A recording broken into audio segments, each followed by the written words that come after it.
Communication. It started out as a conversation between two people, but as time went by and people's needs became greater, they developed more ways to communicate.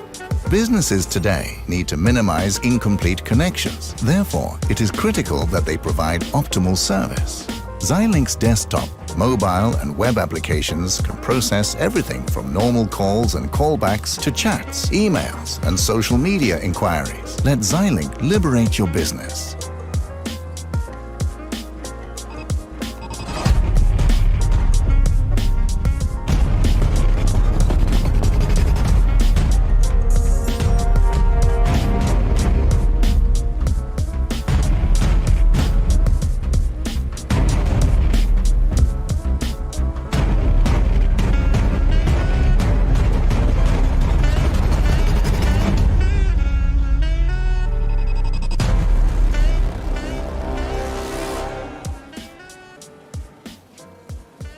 Simplexity is a Danish designer and manufacturer of high-grade sim racing platforms. Their 3 different levels of platforms come in a variety of colors and configurations. Choose from the V4, built from 40 by 40mm extruded aluminium profiles, the V8 built from 80 by 40mm profiles, and the high-tier V12 built from 160 by 40mm extruded aluminium profiles. Prices range from 470 to 750 euros. Go to facebook.com/simplexity.eu and start a messenger chat to inquire more about the options for colors and customization.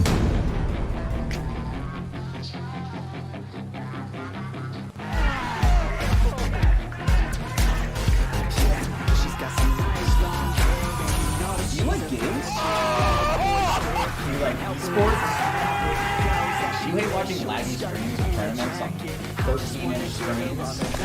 Oh my god! Of course you do. But you don't have to worry about that anymore. He has a gun, son!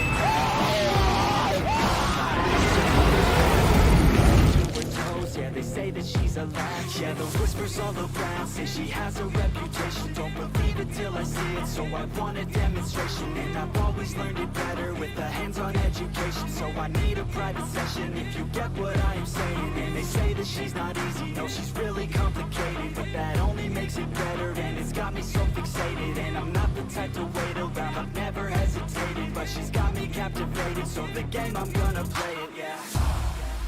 Got a body like a cocaine. She likes to keep the party going. These rumors got me feeling lonely. I want that body. Hello everybody and welcome to GTR24H Sprint Series highlights here from the Kyalami race. As you can see on the left hand side, it was Tim Yarshall who took the pole this time from Tiziano Brioni. Leonard Tocchi in third with Alessio Pisquetto and Daniel Frommelt in fourth and fifth. And as you can see, of course, it was absolutely tipping it down at the start of this race. The first time we've seen rain all season long, but it finally came here in South Africa at Kyalami, and it was great to see because it really spiced up the action as the race got underway.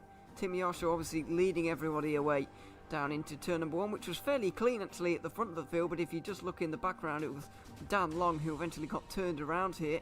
It all Constantine is up, and there you can see in the background just about now the Porsche of Dan Long getting spun around. But here was the only casualty from lap 1.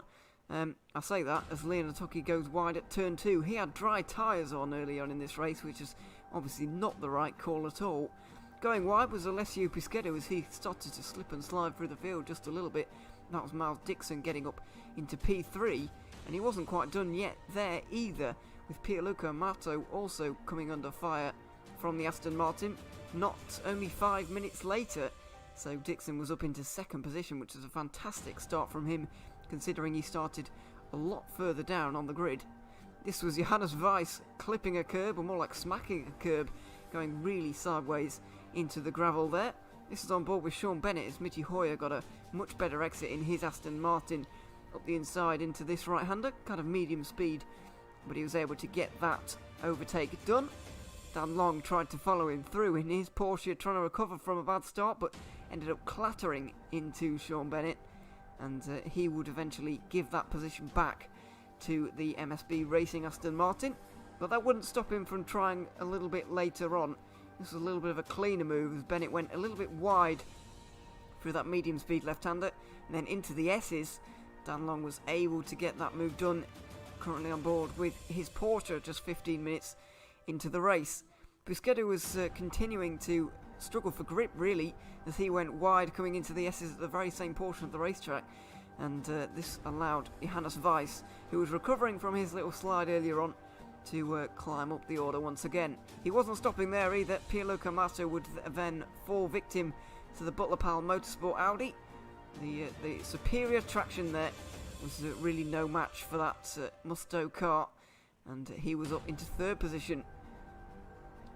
Here again, Michi Hoyer involved in the battles, as we can see. Alessio Pisquedo this was, about to change over to Primavera, getting overtaken there for 5th position, and he was still falling through the field. Pretty disastrous first stint for him, as Sean Bennett was able to get up into 6th position after he left behind Dan Long a little bit earlier on in the race.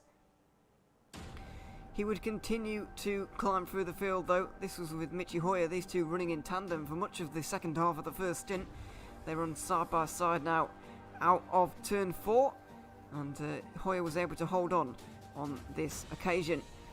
This is Tiziano Brioni, who had just made his pit stop, went very wide into the gravel earlier on in his stint, letting Daniele Primavera, who just got into his car, through there, which is not good for the Musto car, as we will see later. But Jacob Anderson then also making progress. Brioni really struggling in the early part of the stint, which was not good at all. With 53 minutes to go, he was only in 7th, which is nothing short of a disaster for those guys. As you can see on the left hand side of your screen right now, late braking from Daniele Primavera, who was able to get up ahead of Jacob Anderson, and they were both ahead of Brioni. Brioni was starting to make some progress through the field though, and would end up in 4th position here after this dive on Mikel Mo, a very well executed dive as well.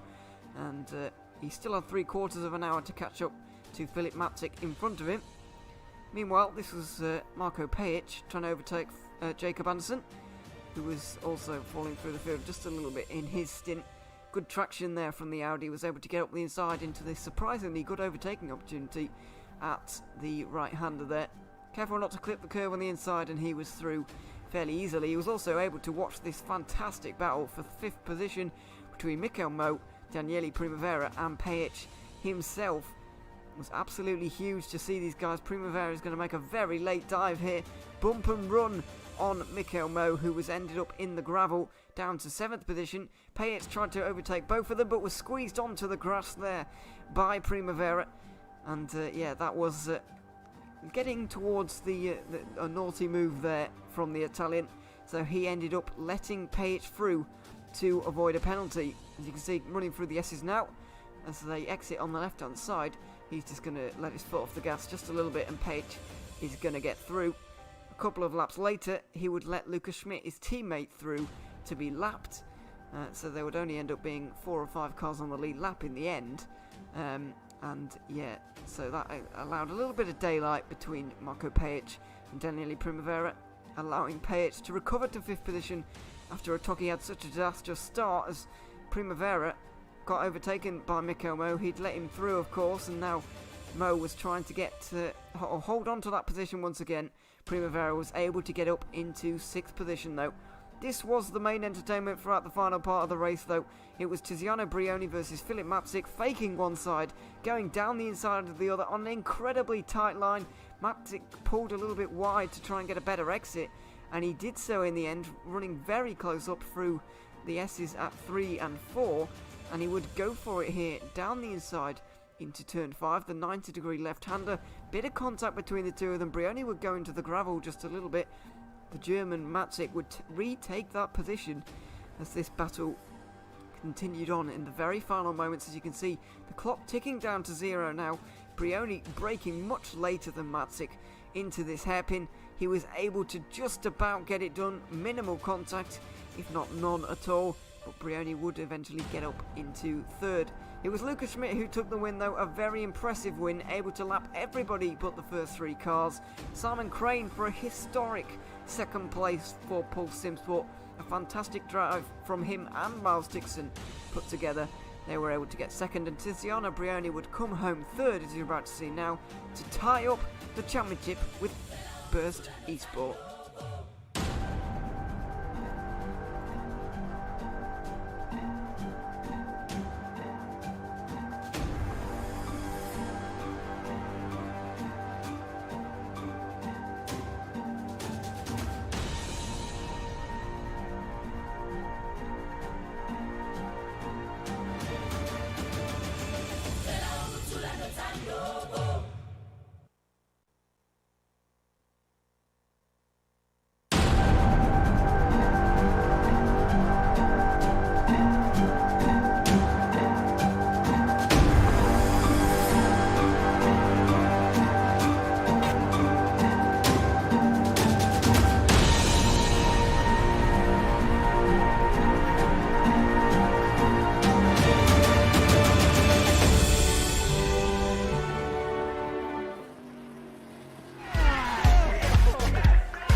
Do you like games?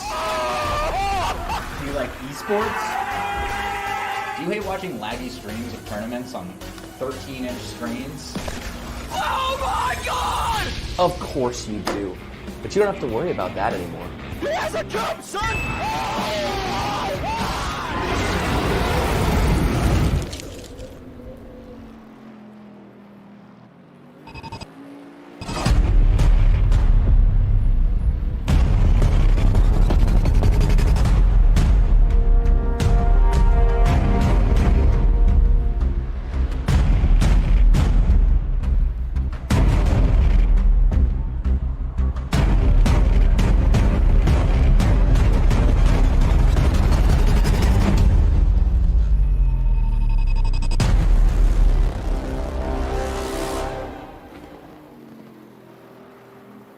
Simplexity is a Danish designer and manufacturer of high-grade sim racing platforms. Their 3 different levels of platforms come in a variety of colors and configurations. Choose from the V4, built from 40 by 40mm extruded aluminium profiles, the V8 built from 80 by 40mm profiles, and the high-tier V12 built from 160 by 40mm extruded aluminium profiles. Prices range from 470 to 750 euros. Go to facebook.com/simplexity.eu and start a messenger chat to inquire more about the options for colors and customization.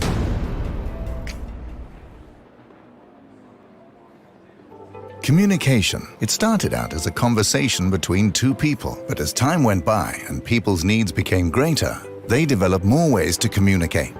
Businesses today need to minimize incomplete connections. Therefore, it is critical that they provide optimal service. Xilinx desktop, mobile and web applications can process everything from normal calls and callbacks to chats, emails, and social media inquiries. Let Xilinx liberate your business.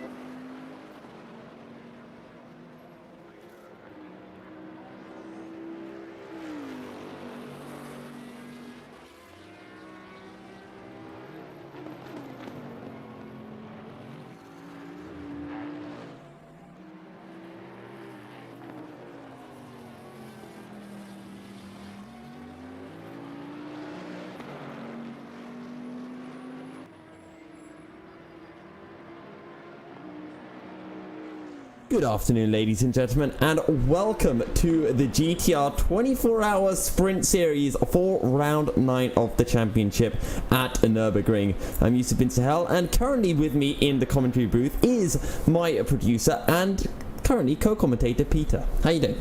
Hello, Yusuf. Good evening. I'm doing fine, I think. I want to say. You think? Evening. I want to say good evening because it's 7:15 in Denmark. So. I mean, it's 6:15 for me, and there's still sun outside. As much as sun outside can exist in England, it's raining. No surprises. I'm sure the drivers, though, will be happy that things are looking rather dry, or at least they are in practice. We did see last time out at our last race that there was a bit of rain at Kyalami, so... And I don't think many people were fond of that. Too much surprise. Though, Euronics was really happy about it. In the post-race interview, they talked a lot about being happy for the rain, I think. Yeah, and of course, Euronics and Musto GD, probably the two quickest hit teams at the moment in the championship. Musto find themselves at the top of the standings, tied with Burst Esports Simplexity on 125 points, and then you've got Euronics down on 94, but with 5 back-to-back podiums, they are looking very strong. Timmy Arshall and Lucas Schmidt on absolute fire right now. That's the most crazy strong performance I've seen from a team in actually not only in just sim racing but in racing in general. That's just awesome, especially in such a hard contested series like this, is because there's really like the top of this series is top of everything sim racing teams in the world. And it was just crazy from what Team Yash was able to pull out in qualifying. In qualifying, we kind of thought, okay, there isn't that much of a gap between Yarshall and the likes of Tiziano Brioni, but when we got into the race, Yarshall just lap after lap after lap just kept on doing the same thing and insane lap times. And take nothing away from Lucas Schmidt either, because once he came out, he just continued with Yarshall's dominating pace. And what was the gap at the end of the race? Something like was it over a minute? I honestly can't remember, but I think I saw at one point there was more than a lap gap between first and second place. I'm pretty sure by the end of the race, Euronics had lapped everyone up to about the top 5 or something. It was something absolutely ridiculous. But yeah, absolute crazy stuff. And I'm sure Yarsson and Schmidt will be looking to continue their form. Last time out, Jesper Pedersen and Kasper Henningsen did not take part for Burst Esports in Black City, and they took their first 0-point score. Well, for the entire season, so their lowest score up until that point was 8 back at the opening round at Spa-Francorchamps. So they're going to be looking to pick up some points, because if they don't get a decent haul, Musto GD will find them leading the championship for the first time this season. Maybe with the amount of time that those guys have to practice because of all the other series and stuff that Burst Esport run, maybe rain race wasn't actually the worst thing that could happen. If you have to miss a race, the one in the rain that would have required the most practice and the most setup work, maybe it wasn't the worst thing to sit out on. Yeah, but then again, we did talk to a lot of drivers after the race, and a lot of them had very similar thoughts with regards to the fact that they hadn't actually put really any time into wet weather practice. And I can't remember who was saying, but someone jumped into the car for their second stint having never done a lap in the rain. It was all very, very opportunistic. Like it was a race where if you just kept it on the black stuff until the end, you were gonna have some good points in the back. Yeah. Sure, and a lot of big points coming through for a whole bunch of teams, most notably Pulse Simsport taking P2, a big 18 points going their way. But don't forget Butler Pal Motorsports as well, taking a whopping 12 points, and it does see them really jump up the standings up into, well, it's only one place up, but they are now right in this battle that goes all the way up to 5th place, which is currently being led by AAA Esports on 55 points. Yeah, I wonder, the AAA Esport guys did actually show up for qualifying, didn't they, at the last race?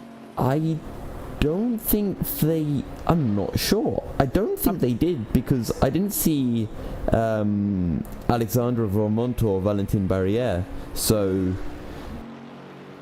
I can't be too sure. No. Yeah, I'm pretty sure we saw one of the drivers, but then when it started raining, I don't know which. I haven't looked back into the replay and seen which teams just gave up at the start of the race because of the rain. But yeah, obviously some teams did. Well, it's like that. That's perfectly okay. Like it's your own choice, but yeah, I personally would race whatever. Like yes. Even if it was an earthquake and there was like molten lava on the track, I'll still give it a shot. Obviously not if there was an earthquake and molten lavas where they were living. That might make things a little bit tricky, but I reckon some molten lava could spice things up for one of the races. What track it's located near a volcano? My geography is not the best. I think we were actually pretty close at Suzuka. Is Suzuka near a volcano? Everywhere in Japan, I think, is actually quite near a volcano. Not an active one, but right. Because like the only mountain I know from Japan is like Mount Fuji or something, and I'm not sure if that's a volcano as well. I think it's Mount Fuji. How near to Osaka is Mount Fuji? Because Suzuka is on some part of the islands where it's quite thin.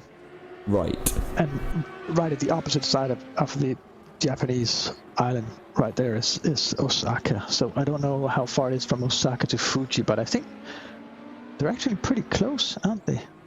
Fair. I would not know, to be honest. I've always wanted to go and see Japan, but fascinating place. Do we have any tracks near Florence? Oh, sorry, not Florence, Naples. So I think Imola's not too far away from Vesuvius. I guess for those people joining in and you're wondering what on earth Peter and I are talking about. What are we talking about? Yeah, we're trying to work out, are there any racetracks located near volcanoes? Active volcanoes, even better. But we'll just take a plain old dormant volcano or extinct volcano. Any volcano. Any volcano. Come on, we got the chat. We got more than 40 people viewing. Some of you guys out there must know where we can get a good flow of lava on a racetrack. How to turn Assetto Corsa Competizione and GTR24H Sprint Series into Mario Kart.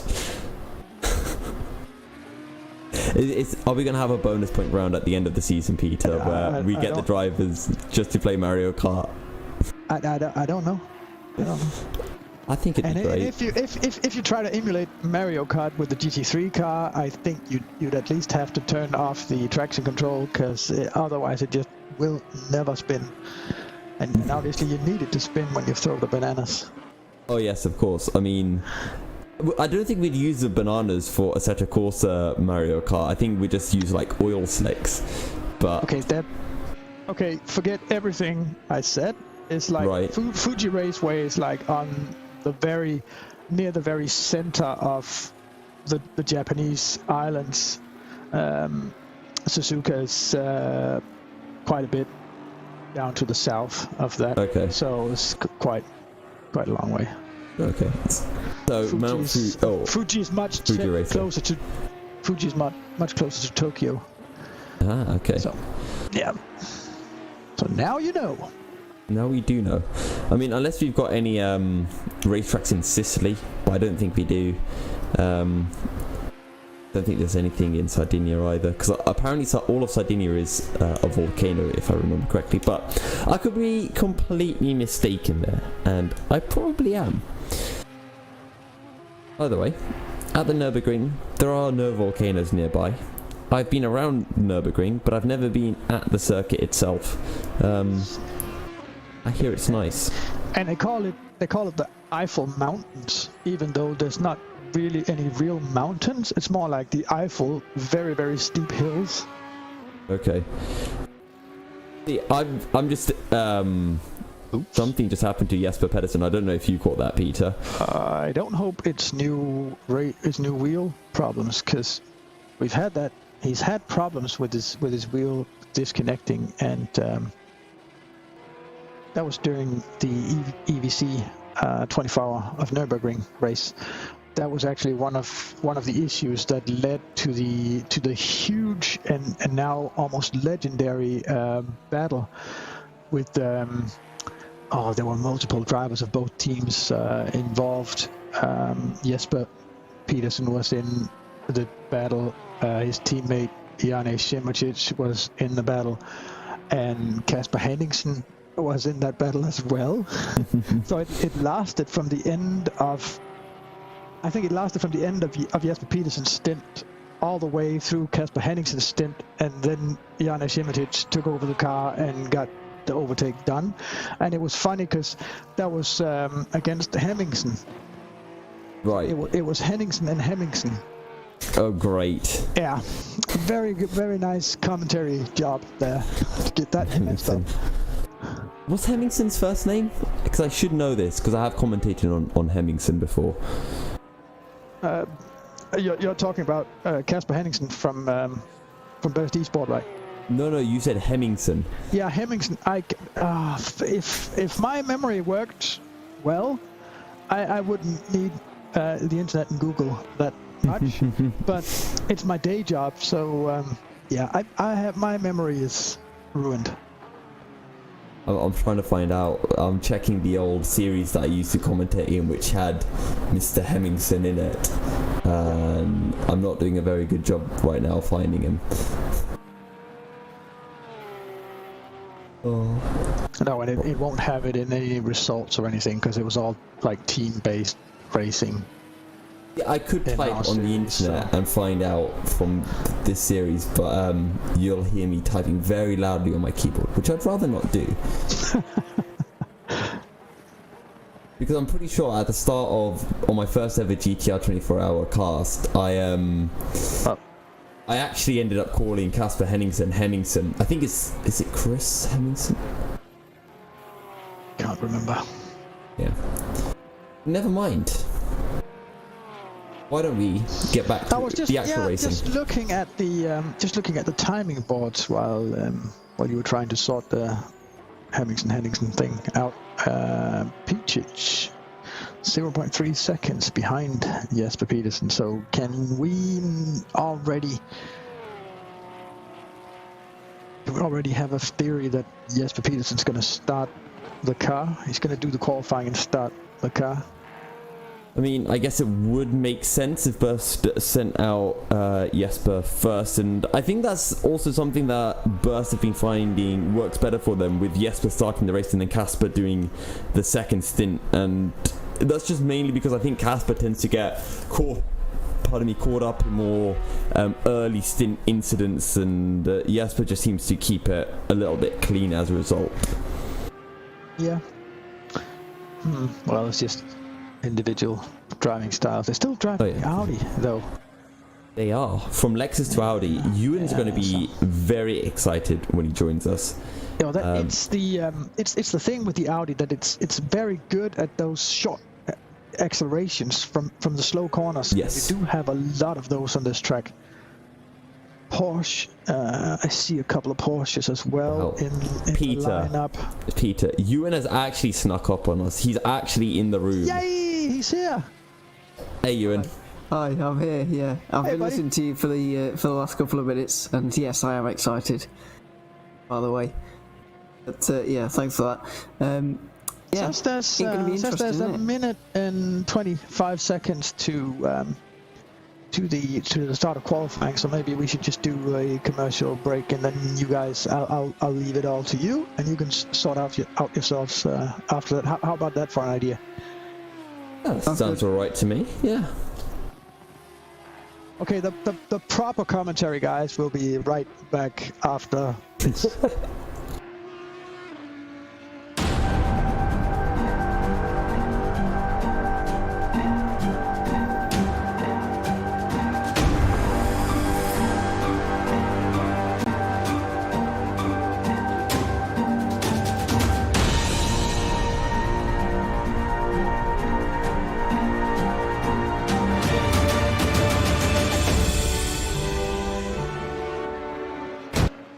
Simplexity is a Danish designer and manufacturer of high-grade sim racing platforms. Their 3 different levels of platforms come in a variety of colors and configurations. Choose from the V4, built from 40 by 40mm extruded aluminium profiles, the V8 built from 80 by 40mm profiles, and the high-tier V12 built from 160 by 40mm extruded aluminium profiles. Prices range from 470 to 750 euros. Go to facebook.com/simplexity.eu and start a messenger chat to inquire more about the options for colors and customization.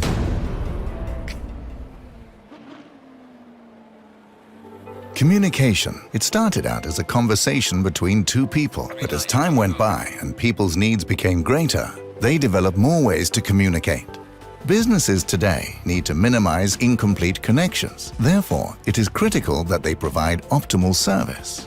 Xilinx desktop, mobile and web applications can process everything from normal calls and callbacks to chats, emails, and social media inquiries. Let Xilinx liberate your business.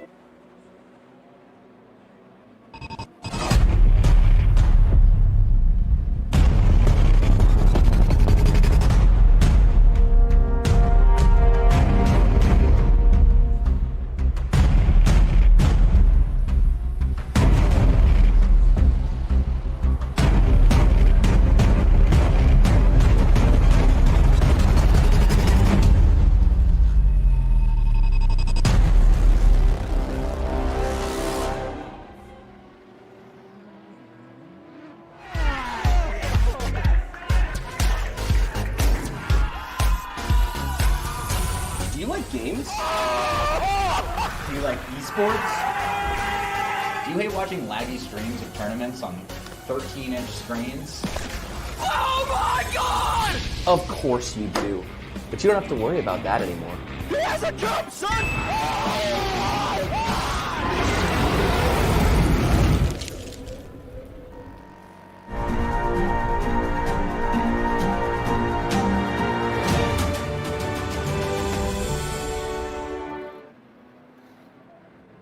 And you're on. Welcome back, ladies and gentlemen, to round 9 of the GTR Sprint Series here at Nürburgring. I'm still Yusuf bin Sahel, and alongside me, Ewan O'Leary, ready to rumble for qualifying. 24 minutes left. This should be a good one.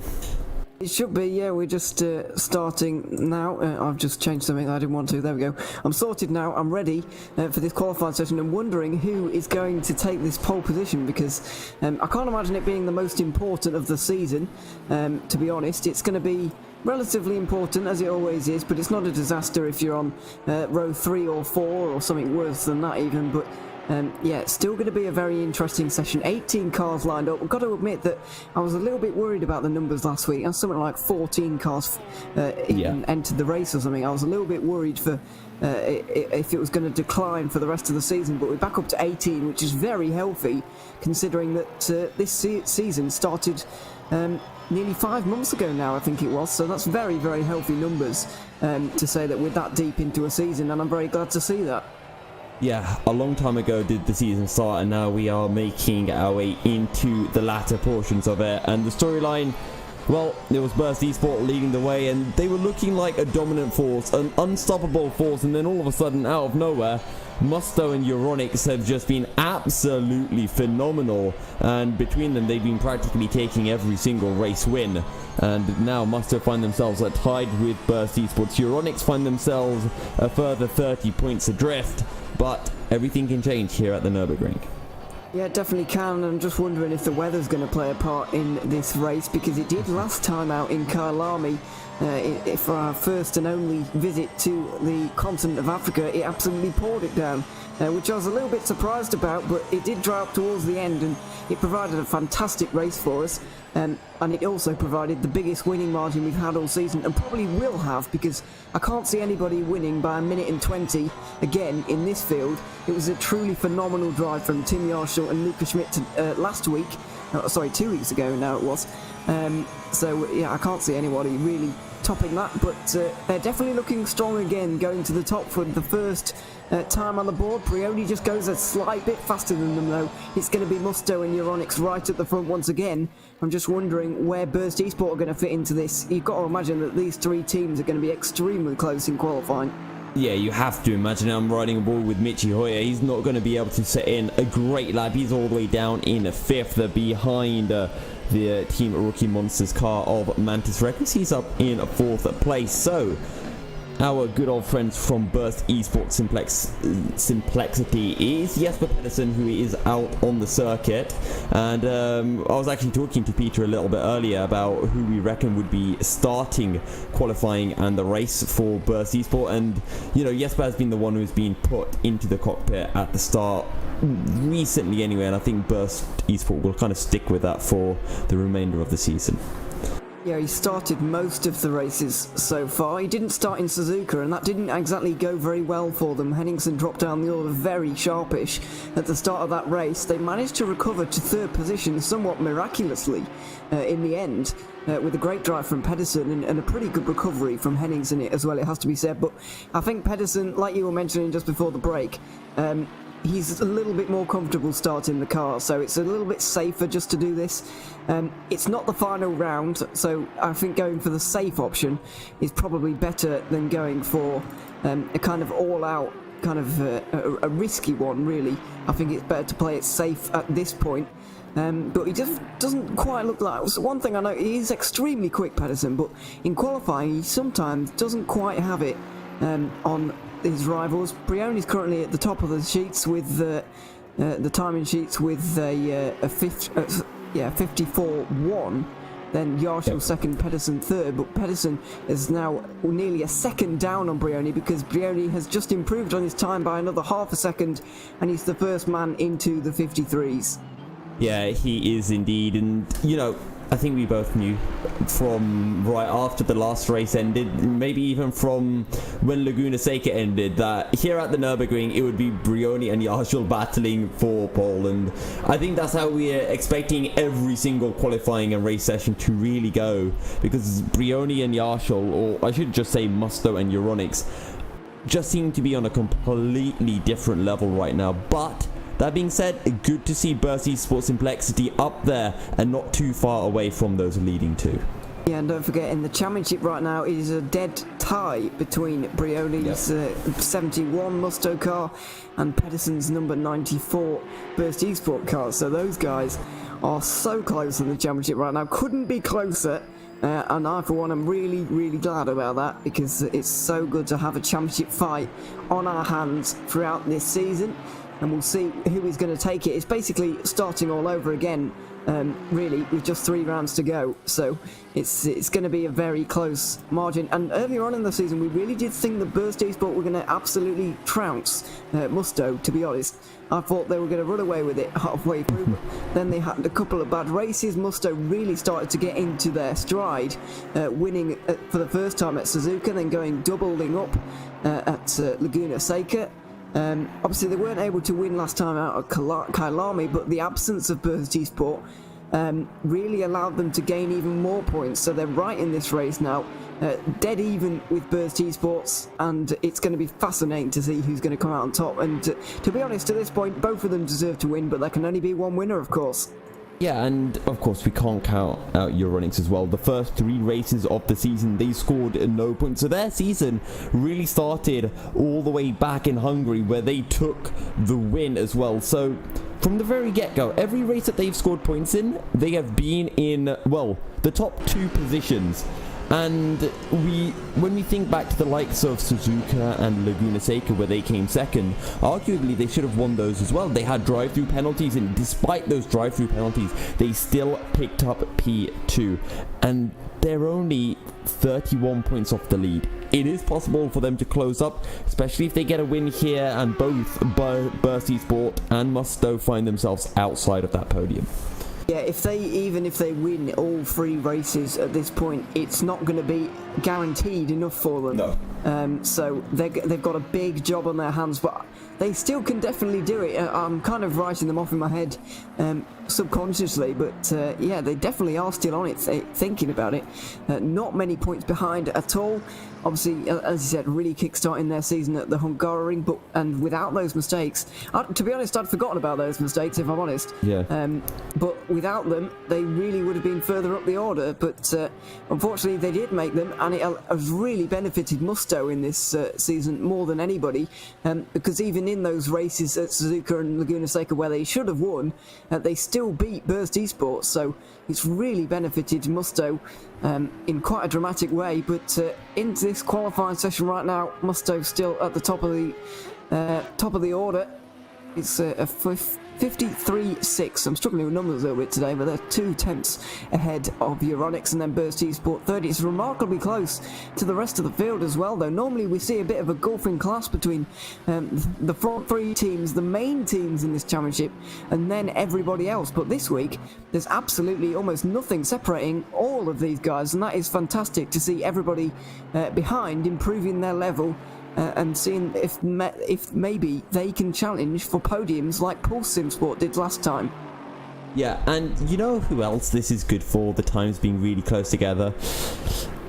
Tim Yarshall and Lucas Schmidt for Euronics. They want as many people to possibly get between them and Brioni and Pedersen as possible. But as you mentioned, Pulse Sim Sport picking up their first podium of the season last time out, and well, their first real big points pick up of the season as well. But at the moment, Simon Crane, he's all the way down in 15th for Pulse, so clearly they definitely prefer the wet weather conditions of Kyalami. Yeah, he did say that to us after the race. He was like, he would be delighted if it rained again here at the Nürburgring. And speaking of rain, by the way, I'll quickly plug this because we're in qualifying right now and we've still got 15 minutes to go.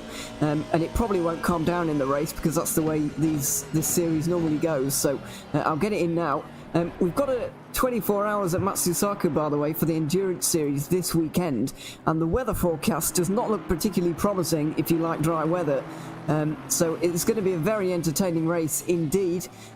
Pretty much all of the normal commentators are going to be here. Me, Yusuf are going to be there. I believe Ossian is going to be here and Cam as well. So yeah, we'll all be there for the 24-hour race this weekend, and make sure you don't miss that one as well because there's going to be some weather involved in that. And yeah, if you enjoyed the Kyalami Sprint Series race, then I'm sure you're definitely going to enjoy that endurance race this weekend as well. So yeah, lots of exciting things coming up here for GTR24, and yeah, this race is just going to be one of many exciting events in the next few weeks. Yep, it's going to be extremely entertaining at Matsusaka, and but I'm sure Peter might be excited. Maybe some chances of some volcanic showers to spice things up on the circuit. However, just taking a look at Leon Otoki, he's on a pretty quick lap, makes his way through the final corner, across the line. He finds 2/10, but it's not quite enough to jump ahead of Jesper Pedersen. Yeah, that's Leon Otoki, who started last week's race on dry tyres despite selecting wet ones. Obviously, that was not a great choice of tyre, given how wet it was at the start of that race. So that's why they fell through the field so quickly. But Marko Pejic and Otoki himself managed to recover to 5th position in the end, after a great end of race battle with Daniele Primavera it was, and that was very entertaining indeed. Good to see those guys having a good run at it again today. But yeah, at the front of the field, it doesn't seem like the times are coming in particularly quickly, or at least as quickly as they were a little bit earlier on. I'm looking down the order to see the other Euronics car, and Ralph Piering is currently in 8th position. He's partnering Daniel Fromelt, but they really haven't had the luck in the last few rounds. They've not finished in the top 10 in recent memory, really. I can't remember the last time they did anyway. So the duo of 22-year-olds are going to really have to do better here in this race, and it looks like it's a promising start for them so far, but they are still a good way off their teammates. Well, actually, at the moment, Daniele Primavera is pretty far back in the second Musto guy. He's down in 11th, so you know, the second Musto and the third Euronics team's not doing a particularly great job, but I'm glad you did mention Leon Otoki and his performance back at Kyalami, because Otoki was the second quickest person out on circuit, and it was the same for Marko Pejic when he was out, and they were my drivers of the day personally. They did an absolutely fantastic comeback drive to finish in 5th place. So I'm interested to see whether, again, is that a blip from the wet weather, or can they convert that pace here in the dry at Nürburgring? And at the moment, Otoki in 4th place is making it look like it was not a blip. Yeah, they've had trouble converting their pace. They've had undeniable pace in this series so far, but they really have had trouble converting it.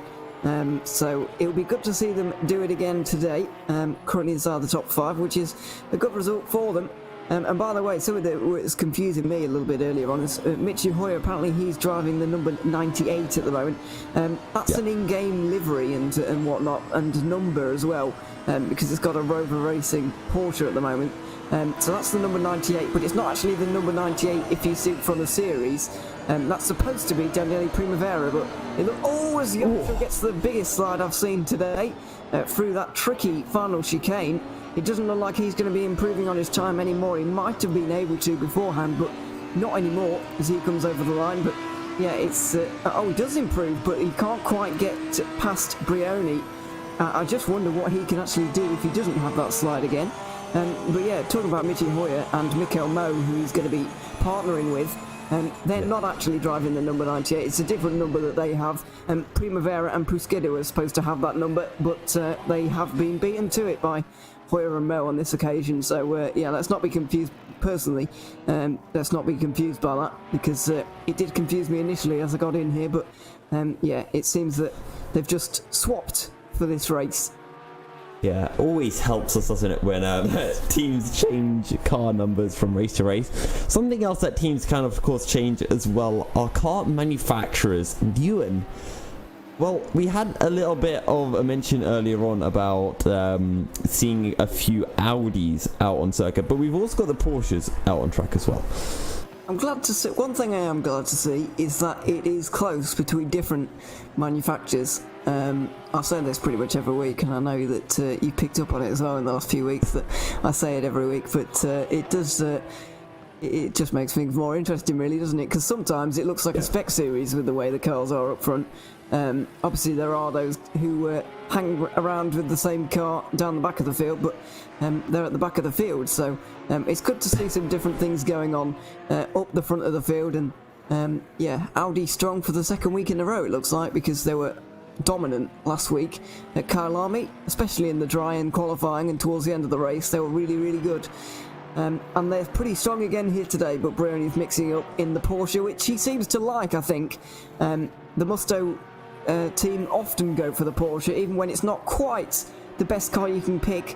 If it's near enough, then they'll go for it because they seem pretty comfortable in it. And given the pace they've got, I would say, why not? Why not go in the Porsche? Because they are brilliant in it. And Primavera on a lap at the moment, he's currently 6/10 up on his personal best, and well, this will be enough to get him well into the top 10 as he makes his way down into the NGK chicane. All looking nice and clean. Gains about another 10th there, but just has to keep it clean through the final corner. The Coca-Cola hairpin, as it is named. Beautiful little sponsorship going through there, but Primavera across the line, and it is going to be P6 for the second Musto car. Yeah, big jump up for him there. That's a great drive so far. Ralph Perringer also on an improvement. He's just cut the chicane though. He was really, really improving, and then he cuts the chicane right at the death there. Richard Schaefer also gaining lots of time through the Mercedes arena, but for the 7th time of asking. So not long to go in this session now.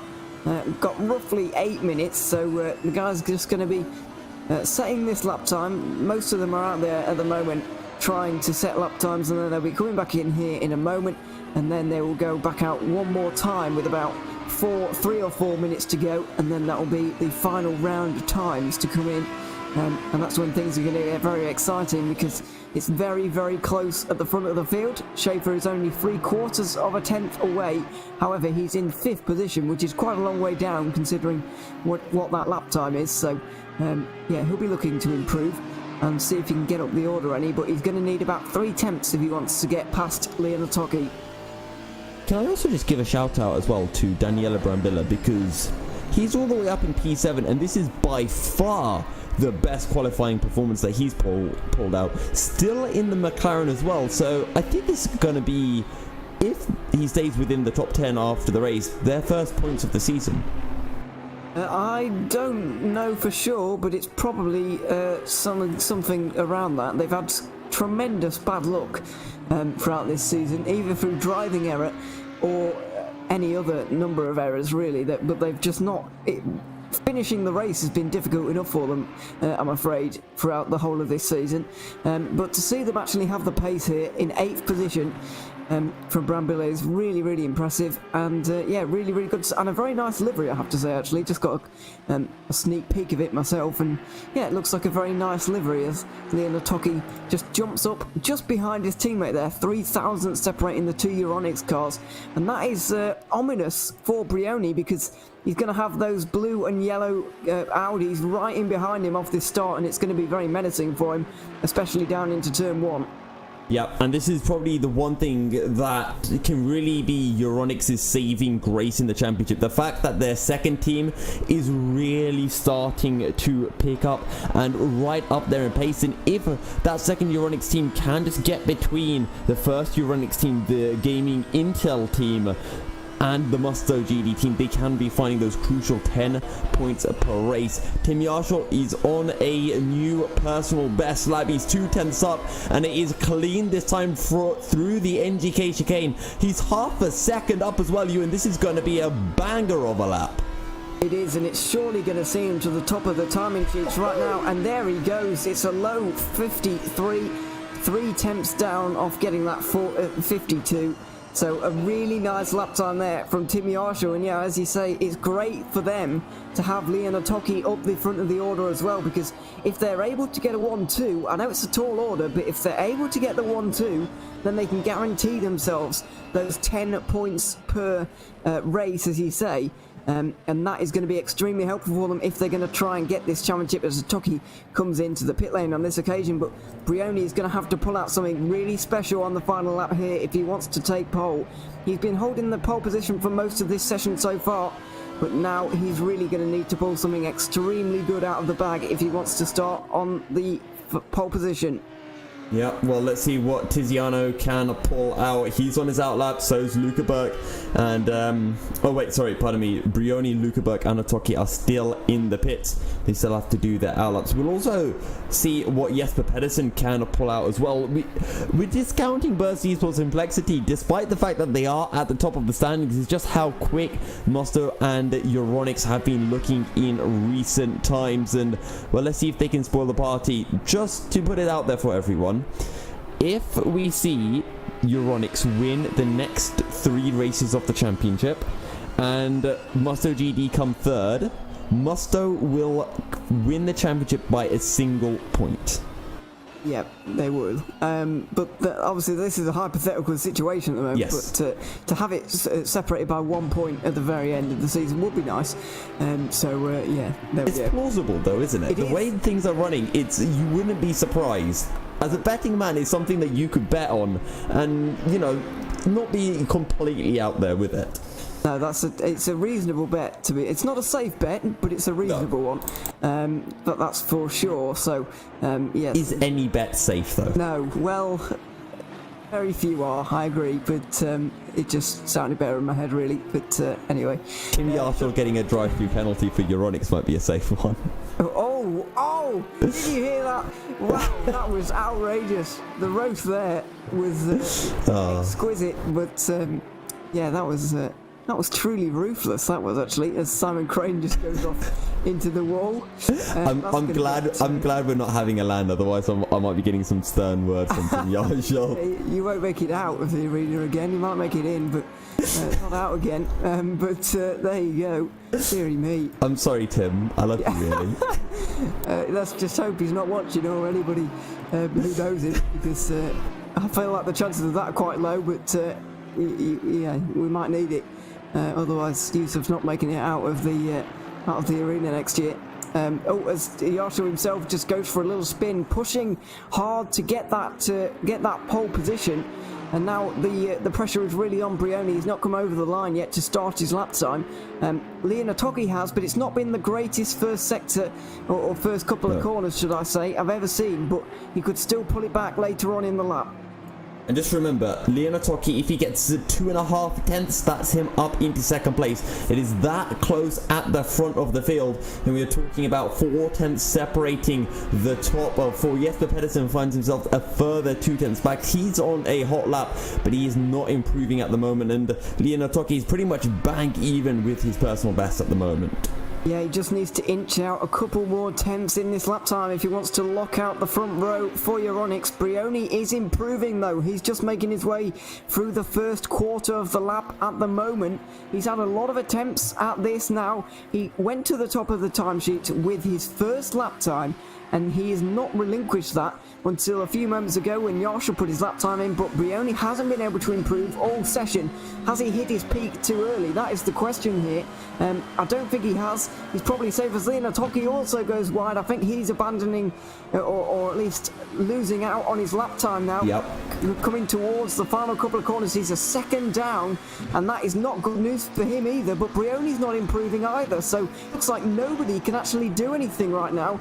Because I don't know really what's happening. The track surely can't be getting slower, and it's definitely not raining. We're 100% sure about that. But nobody out there in the front of the order, at least, is improving.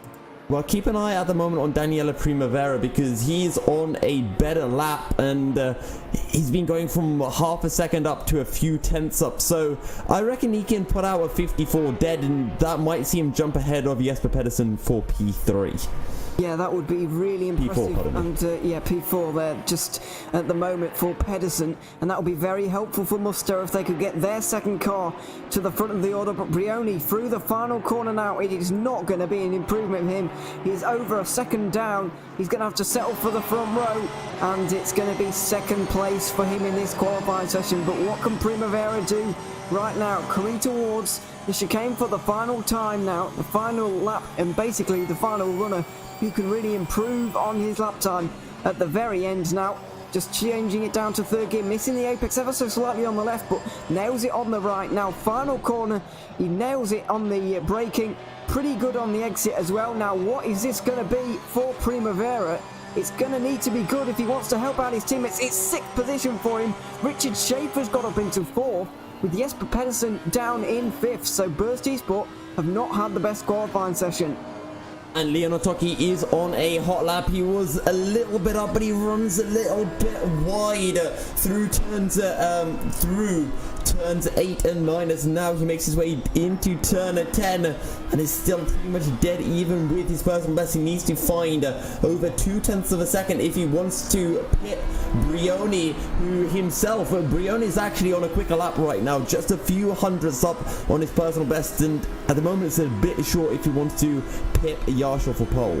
Yeah, there could be some late drama here. Brioni improving ever so slightly, but is it going to be enough as they fly through that chicane? Leon Otaki, full commitment through the NGK chicane. Final corner now, and he's going to come out onto the straight. What is it going to be? Is it going to be the front row for Euronics? Is it going to be a lockout? It's not quite. He can't improve in the end. He's a 10th down on his best lap time. Now Brioni, let's see the commitment through here. This is going to be fantastic to watch. He misses the curb on the left, misses it on the right. Absolutely perfection from the Italian. Now final corner for him. Can he take the pole away from Yarshall right at the end, who couldn't improve in the final round? He goes over the line now, and it's not going to be enough. It's 69 thousandths of a second separating Yarshall and Brioni. Well, what an exciting qualifying session that was. I'm sure the race is going to be just as exciting. We're going to take a quick commercial break, and we're going to be back with the race in a few moments' time.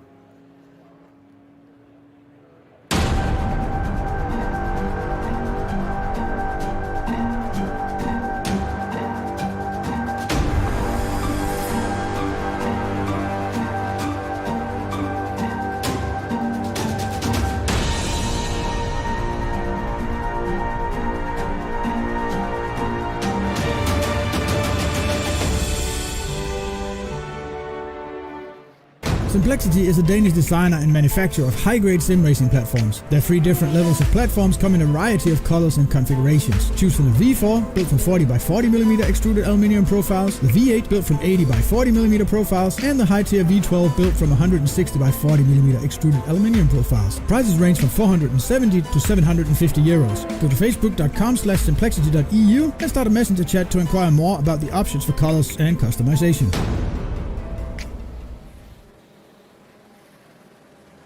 Communication. It started out as a conversation between two people, but as time went by and people's needs became greater, they developed more ways to communicate. Businesses today need to minimize incomplete connections. Therefore, it is critical that they provide optimal service.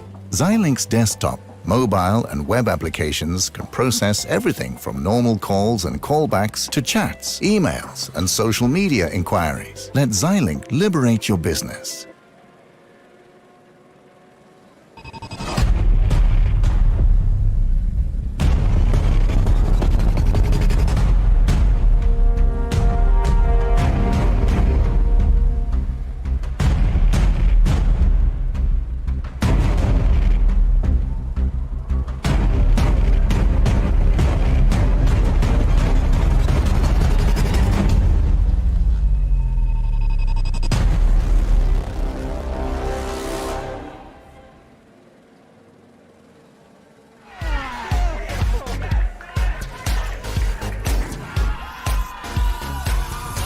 Do you like games? Do you like esports? Do you hate watching laggy streams of tournaments on 13-inch screens? Oh my god! Of course you do. But you don't have to worry about that anymore. He has a jump, son!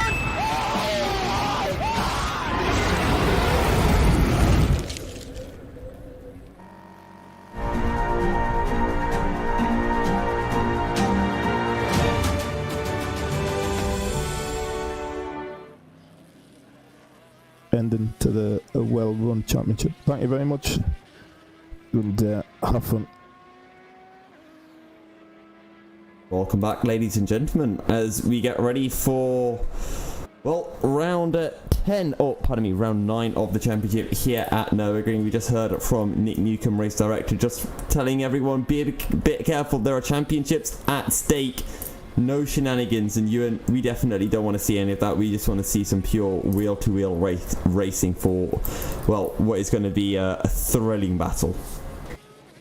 Yeah, it is going to be. Apparently, it's the final race of the season, but I had no idea about that, to be honest. But they get no, I didn't think it was. On the website, it says we've still got 3 races to go after this one at Silverstone, Misano, and Monza. However, well, Peter says there is, and Nick says there isn't. So take your pick on who's more trustworthy, and then make your own conclusions, because I've got no idea anymore. But yes. Anyway, we'll get on with this race, and yeah, we'll figure it out as we go along, as we always do. It's Yarshall versus Brioni on the front row, Atoki versus Schaefer, who put in a fantastic qualifying lap right at the end there to get on the second row, then Pedersen and Primavera on the third row. Here we are then, Sprint Series racing from the Nürburgring Grand Prix circuit here on Assetto Corsa Competizione, round 9 of the GTR24 Sprint Series. Come towards the line now. Yarshall in control of the field after that qualifying lap, and he goes now. Brioni gets a very good start on the outside though. Good acceleration from the Porsche. Is it going to be good braking as well though? We've got drive-throughs in the background. We come down into a very tricky turn 1. Look at that dive down the inside there from one of the Euronics cars, I think it is.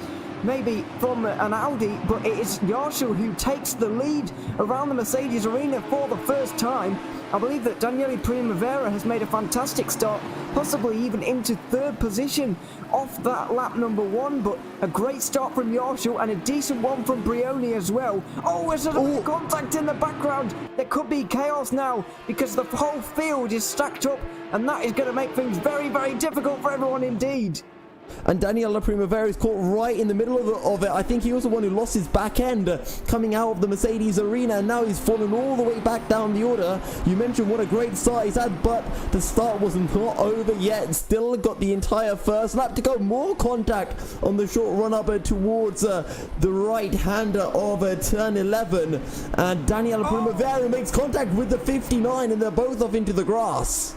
Perringer was the one diving down the inside at turn 1. It was a real good dive bomb. He managed to pull it off, but Perringer, after making a jump start, from what it looks like, has a drive-through. He's also been turned around now as well from Primavera. That could warrant a penalty for the Italian there driving for Musto, and that is not going to help out their team at all. Brioni might need it in this race, because Yarshall is currently leading and he's scampering away with it at the moment, half a second between them. But it's Pedersen, Hoyer and Schaefer here for third position. Hoyer's just been overtaken by his fellow German there for fourth position. So this is an interesting battle already developing for the final podium spot, and it's Jesper Pedersen at the front of the train. How often have we seen that this season? Yep, well, Pedersen is doing a great job as they make their way across the line to start a new lap, the second lap of the race. And it is Tim Yarshall who still leads from Brioni. Pedersen in third, and then we have Schaefer, Hoyer and McGregor in this three-way battle for P4. Leon Atoki's had a pretty disastrous start for the second round in a row. He's retaking positions now, though. That's Steven Salsgaard. He's just overtaken. Oh, he's getting pushed around again. He's going for a half spin. Oh, well avoided there from Rosgaard, who in the 166 Porsche to avoid him. And now they're running side by side in the Mercedes arena. But back up the front of the field, Pedersen, Schaefer and Hoyer continue to battle as all the chaos goes on in the background. It looks like Daniele Primavera has got a drive-through penalty for his actions there down at the Dunlop hairpin, as now the two Audis begin to battle in the very same portion of the racetrack where we saw that incident. Yep, Schaefer's now going down the inside, or pardon me, looks for the outside of Pedersen, down into the Dunlop sweep. He's not going to be able to find the move. Can he find the traction on the exit? And just a look at Michi Hoyer, just licking his lips, waiting for something to happen. But their line is stern as they make their way through turns 8 and 9. Yeah, they are right now. It doesn't look like the positions are going to change on this occasion, but it's going to allow those in behind to make a good start and get closer to them once again, as wide from Schaefer there. And now Hoyer could have the run. The Porsche with its acceleration that we've seen all season long, but not quite the straight line speed of the Audi, which seems absolutely fantastic in a straight line. And there you can see it again, plus the fact here with running the faster chicane this weekend, so it's a little bit more difficult to make moves at this particular chicane. However, turn 1 and pretty much anywhere in the first sector are very good opportunities to make moves. Oh no, is this going to be another race where we talk about Audi power versus Porsches? Well, speaking of Porsches, Michi Hoyer all over the back of Schaefer, who will go defensive. Hoyer looks for the outside, and Schaefer's actually going to be picking up a slipstream from Jesper Pedersen up ahead as they make their way down into turn 1. Michi Hoyer around the outside, easy does it, almost a bit of contact, but Hoyer will sweep around the outside and up into P4.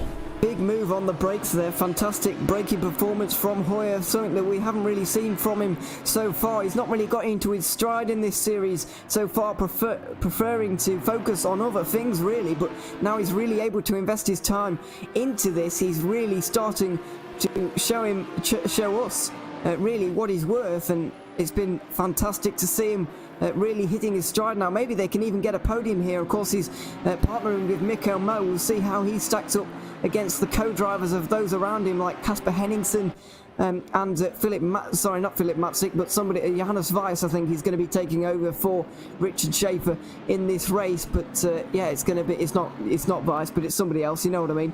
But yeah, we'll just have to wait and see how he stacks up compared to everybody else. But someone who's made a fantastic start early on in this race has got to be Ross McGregor, who's right behind this group, and I didn't see him at all in qualifying. However, he's had an incredible start by the looks of this. Yep, Ross McGregor back in the number 23 Simply Racer car, and well, we know that him and well, the Simply Race Sancho team of Mike Epps and Luca Burke are very, very close in the championship. But so far, the race at Nürburgring has been great. You know, when we think about a lot of the teams kind of going back to the forefront, we've got the 557 and 556 Butler Powell Motorsport cars in the top 10. Simon Crane back in the top 10 after that P2 last time out at Kyalami. So we're seeing some really nice results right now, as well as the number 37, the Team Rookie Monsters of Mantis Records, currently sitting in 7th place. Yeah, he's actually returning after a little while off the series. It's been Dan Long who's been driving that car normally, but now it's the turn of Mantis Records, the Lithuanian I believe he is, and he's going to be partnering Matt Beavis presumably later on, or maybe even Dan Long if Beavis isn't here. Unsure what his plans are, and I think Beavis will be racing this weekend in the Matsusaka 24 hours in the Endurance Series. That's one to look out for. It doesn't look like those guys from behind can actually get up to this four that are kind of battling over 3rd position, and they've already resigned themselves to 4th position, it seems, at the moment, because they're really close together, and they're losing time to those in front of them and behind them. So 3rd position looks like the best they're going to get from this race if they continue on like this for the whole race. Yeah, well, Jesper Pedersen finds himself 7 seconds down on Tiziano Brioni right now. So it's Pedersen, and this battle goes all the way down to McGregor in 6th place. Mantis Records a further 1.8 seconds back as we take a look at Tiziano Brioni. Almost 4/10 down on Yarshall, but he's not letting that Euronics car get away. Euronics versus Musto. That's been the storyline for the last few races, and it looks like nothing will change here at Nürburgring. No, and you wouldn't expect it to either. It's just been fantastic to see those guys battling it out so well, really, throughout the whole of the season, and so cleanly. So, yeah, as Richard Schaefer loses position there to Ross McGregor, dropping now down to 6th position after making such a great start. He was up in 4th. Now he's been overtaken by Hoyer and McGregor. So next up is Mantis Records. If he's looking in his rear view mirror, he's going to be hoping that he can stem the tide here really and stop going backwards so quickly. We'll see if he can manage it. But just got word now from John Munro, who says the Bentley is much better in race pace than it is in qualifying. So the fact that they've made such a fantastic start really does help them, because they're going to have to spend less time getting through traffic and more time running on their own in race pace, and maybe even a podium is feasible for them today. Yep, that podium may very well be feasible. I mean, they are right on the back of this train that goes all the way up to Jesper Pedersen in third position. So let's see what that Bentley can pull out. At the moment, it is Audi, Porsche in the top 4 before Ross McGregor comes in with that Bentley to spice things up. Got the Aston Martin of Mantis Records, that's the highest running Aston, in 7th place. And then Daniele Brambilla once again in the McLaren, and he's currently in 10th place, so looking for his first point of the season. Yes, it would be great to see those guys actually manage it as well, but he's got Leon Otocki behind him, who's going to be pretty fierce competition throughout this race. And a number of quick drivers actually behind him. A little bit disappointed to see Sean Bennett down in 16th position after what a fantastic race they had in Kyalami, managing to get 8th position, but were running up inside the top 5 for a great deal of the first half of the race, with Rasmus Andersen, Jakob Andersen, is driving the latter portion of the race here today, as he did last week and as he does normally. But at the front of the field, it's very, very close indeed. Brioni versus Yarshall. Round, I don't know what it is now, but it doesn't really matter to these guys. Brioni right in the slipstream. He's going to be looking to try and make the move down here into turn number 1. Is he going to go for it? He's going to pull to the outside line now, try and get it on the brakes, or maybe on the cutback even. He just does the crisscross now, but the Mercedes arena just continues to twist and turn left and right. Can he go round the outside at turn 2? That would be ambitious. He's going to stick behind just for now, it looks like. Well, Brioni is definitely getting closer and will be biding his time and waiting for that perfect opportunity to find a way past Tim Yarshall, but they are nose to tail. They've got a back marker slightly further up the road. I'm not sure if that's Daniela Primavera or Ralph Peringa, but I'm sure they'll get out of the way post haste. Yeah, I think they will do, and those two are much further down the order than we're accustomed to seeing them. Primavera actually had an extra stop and go 30 seconds, possibly for speeding, not entirely sure what it was for, or maybe even that was the assigned penalty as well. Not entirely sure what that penalty was for, but he's had to stop for an extra 30 seconds. But if we just look at the weather thing up in the top right hand side of its screen, in 30 minutes time it says it's going to rain, so that just really does spice things up. And it's really awkward as well, because you can't exactly get out of the car at that point and expect your co-driver to do 90 minutes. Unless, of course, your birthday's got Simplexity, and Casper Henningsen will be more than happy to do 90 minutes.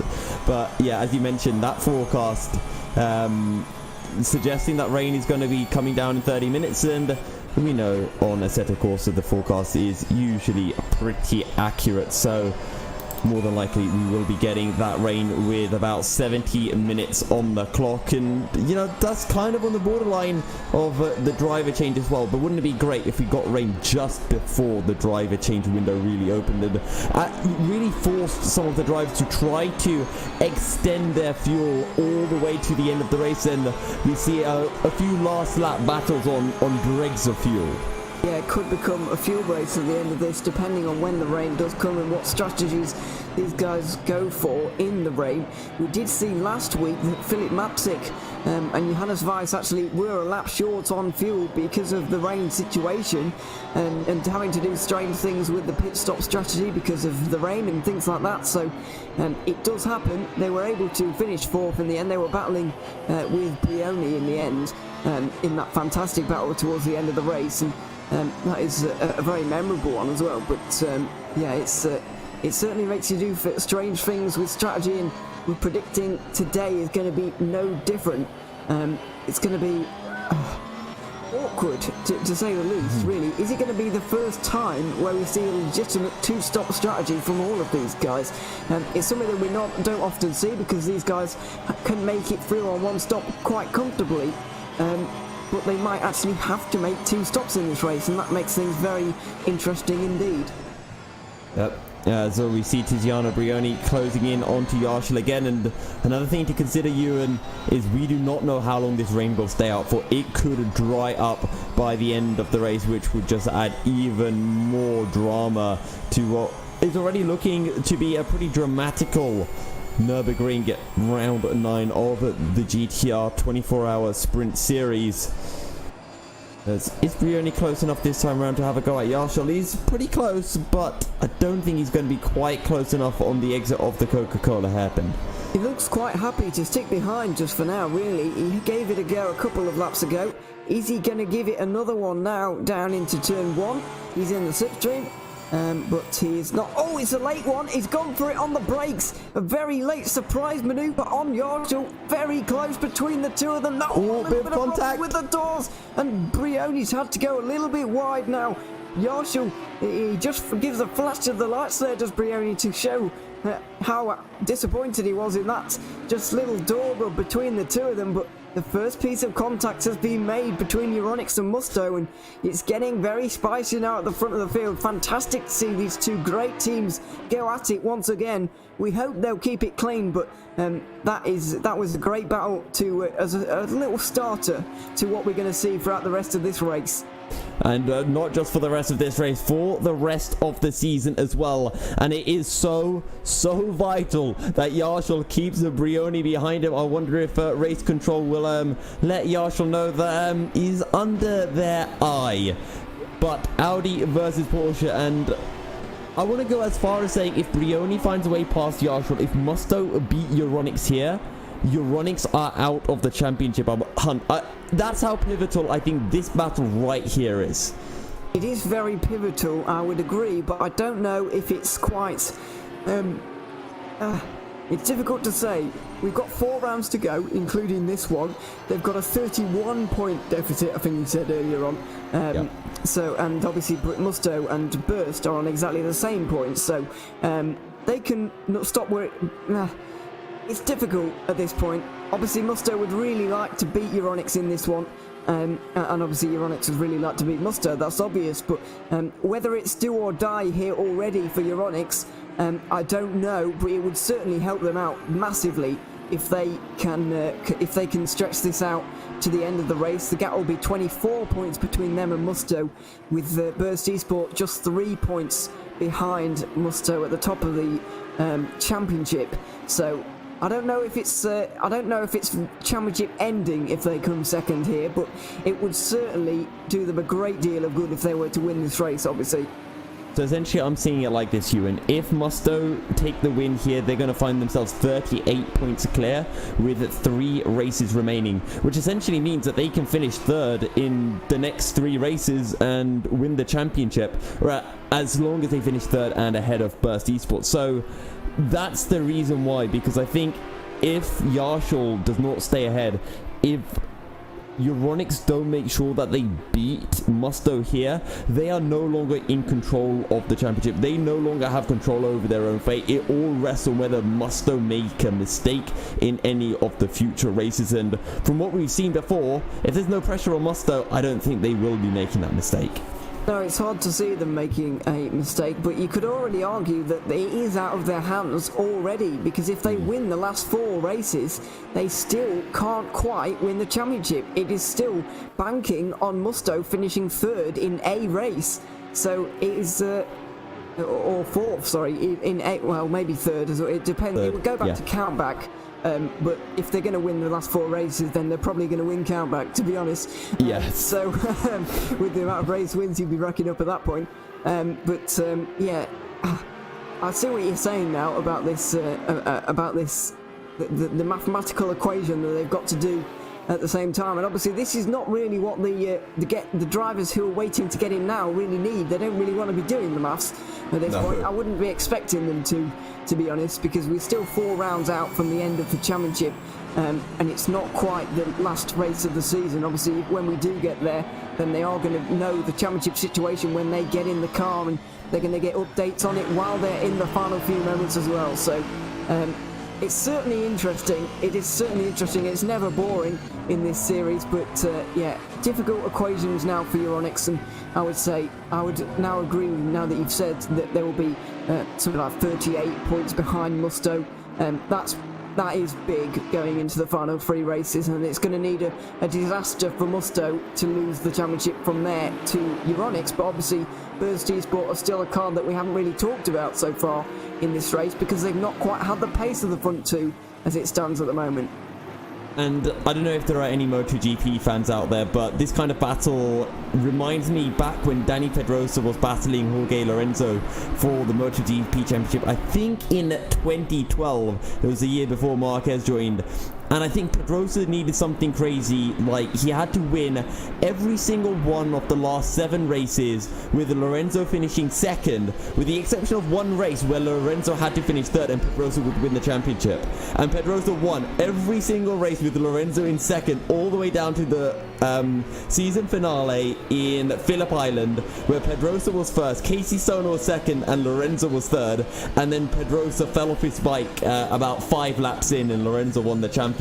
And I feel like we might be seeing something similar here in the GTR Sprint Series. Yeah, we could see similar drama, that is for sure, because it's got that feel about it already this season. But here we go. Tiziano Brioni is right tucked in behind that Audi of Tim Yarshall.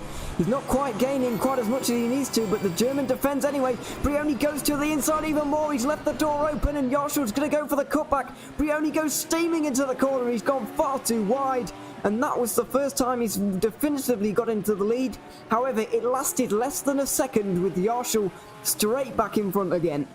Yarshall knows exactly what Brioni wants to do, and Brioni knows that it's turn 1 where he's going to make it work. I mean, remember when Brioni last got past Yarshall, how far back he dived down the inside of Yarshall, and Yarshall knows that Brioni is super late on the brakes in turn 1, and he has to be super careful for that dive bomb. And Brioni is still within a couple of tenths of Yarshall. Next lap round is going to be the same thing all over again.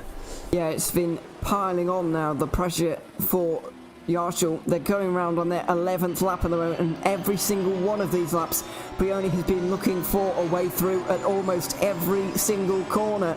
Now through the Schumacher S, the commitment in a GT3 car is absolutely phenomenal from these guys. It's not quite flat out. It would be quite boring in a more high downforce car, but in a GT3 car with not quite the same aero, it really is a committed corner. And so is the chicane at the end of this straight as well. The kind of curved back straight heading towards the end of the lap in sector 3. Brioni's not going to be expecting to make any moves up into the chicane. Is he going to make them into turn 1? We know how strong he is on the brakes. We've just seen it on the previous lap, just how strong he is. And now they come through the chicane a little bit wide from Brioni. Gets all up on the curve on the left-hand side, but he gets very close for Yarshall again. But Yarshall, big, well, really Brioni runs exit. wide. Brioni ran wide, and Yarshall got a very good exit. He put Brioni under a lot of pressure there, and Brioni couldn't quite deliver the exit he needed, so that battle is just going to be paused for another lap, and they are going to have to try again down into turn 1, or maybe even somewhere else along the lap. I think Richard Schaefer is closing in onto Ross McGregor. Is he close enough to have a look on the Bentley? No, not this time around in the Audi. The Butler Powell Motorsport Audi will just slot in behind for now, but all eyes are really on this two-way battle for the lead. Tim Yarshall and Tiziano Brioni, which is essentially our championship battle. Jesper Pedersen just trying to do his best for Burst Esports Complexity just to keep them within the runnings. And again, I'm talking about Burst Esports trying to stay in the runnings. They're currently leading the championship. Yeah, they are just about. Obviously, it's a tie on points at the moment with Musto. So whoever wins this or beats the other one in this round will take the championship lead. As it stands at the moment, Musto would exit the Nürburgring race with a 3-point lead going into the final 3 rounds, which is really finely poised. But Burst Esport are going to have to find some pace from somewhere here, because Jesper Pedersen does not have the pace of Euronics or Musto as it stands right now. He is not as quick as either of those cars. The gap is 12 seconds, and we've not even had 12 laps of this race yet. He really needs to find something, either in this stint or in the coming races, because his best lap is good enough, but unfortunately for him, he's not doing that best lap enough, whereas Euronics and Musto really are doing it quite regularly. So he needs, as I said, Pedersen needs to find something from somewhere. It's just a question of whether he will or not. But Richard Schaefer now looking for a way through on Ross McGregor. Is there going to be a way through for the Audi or not?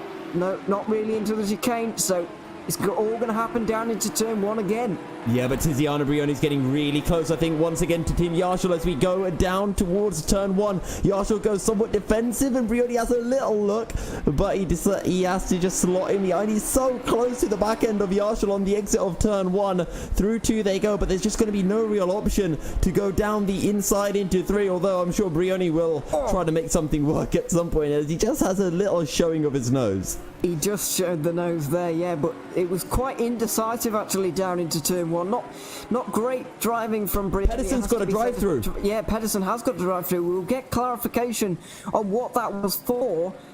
Meanwhile, Daniele Primavera is in the race control. So is Casper Henningsen. So John's got his hand full at the moment with 2 different incidents going on and 2 angry co-drivers as well, I can imagine. So it's pretty busy down there at race control. We'll get an update for you as to what that penalty was for or is for, and where is Pedersen going to come out when he serves this, because he's got similar pace to those around him right now. Is he going to be able to make his way back onto the podium? I would say it's going to be very difficult for him, and I wouldn't say that it's definitely going to happen. Earlier on in the season, I would have said definitely they're getting a podium from this situation, but now it doesn't look like they have the pace. Yep, and actually Jesper Pedersen, when you look at his fastest time, it's a 55.3, and that's almost a second down on what Yarshall and Brioni are doing. They're in the mid 54s, and once again, Euronics and Musto are in a completely different league to everyone else. How they have found this time, I do not know. I don't think anyone knows, but they are actual monsters. Forget monsters, they're aliens. They're not even from the same galaxy as you and I, Ewan. No, they're not, definitely, and they're not even from the same anything of any of these guys either, because that is a big margin after only 13 laps of racing. They cross the line now. What is the gap going to be between Pedersen and Brioni? 14.2 seconds. Oh, as Ross McGregor's just driving down the grass there, not entirely sure why he did that, but I presume he's just not looking at his screen for some reason or another. He's focused again down into turn 1, but yeah, interesting developments now for Pedersen. Checking the race control again, it looks like Henningsen is still arguing the toss about this penalty. As I said, we'll get clarification for you as to what this is for, but this is big drama in terms of this championship, but equally very helpful for Euronics. But you know something that could give one team maybe a little bit more of an edge than another? A bit of rain, and we have rain on the forecast. It apparently is still 30 minutes away, but I'm sure in about 10 minutes time it will drop to that 10-minute mark. Tim Yarshall, though, he seemed to have just upped the pace a little bit. He's pulled a 10th over Brioni last time round, and the gap is now at 0.7 of a second. But we have our two-way battle for the lead. We have this battle for third place as Michi Hoyer closing back in onto Pedersen, and then Mantis Wreck is in 7th place. He's got Philip Matzik and Simon Crane closing in onto him. Yeah, that's an interesting little battle developing for 7th position, and then Daniele Brambilla is holding on to that final points playing position quite well, actually, considering he's got Leon Otoki behind him, who is a very fast driver indeed, but unfortunately his ability to start the race has befallen him once again in this season, and indeed for the other Euronics car. It seems that only the 57 can actually get away from these starts cleanly. The others just seem to get caught up in a few accidents, but remarkably, despite the chaos that we saw on lap 1, we've actually still got everybody in this race right now, which is fantastic to see. And of those who are still in the race, which is everybody, a lot of them are still in a battle, which is great.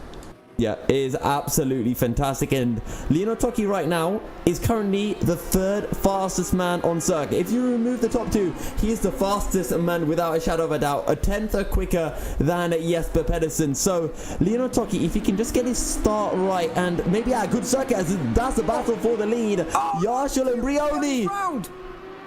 Brioni, oh no, that's going to be one for the stewards. We talked about Yarshall getting drive-throughs, and Brioni spun it, trying to get it back around again. He's clearly frustrated, getting a bit too greedy on the throttle, but drama here at Nürburgring, and somehow he's still ahead of Jesper Pedersen. And I don't know how he's got away without suspension damage either. He looks like his steering is straight at the moment. Just looking at his cockpit view at the moment, I know this is a curved straight. Well, this is not very good to see if his steering's actually straight, is it? Because it's it's a turn, but we'll see on this straight here, when he gets around this hairpin, is his steering straight? And if it is, that is absolutely remarkable.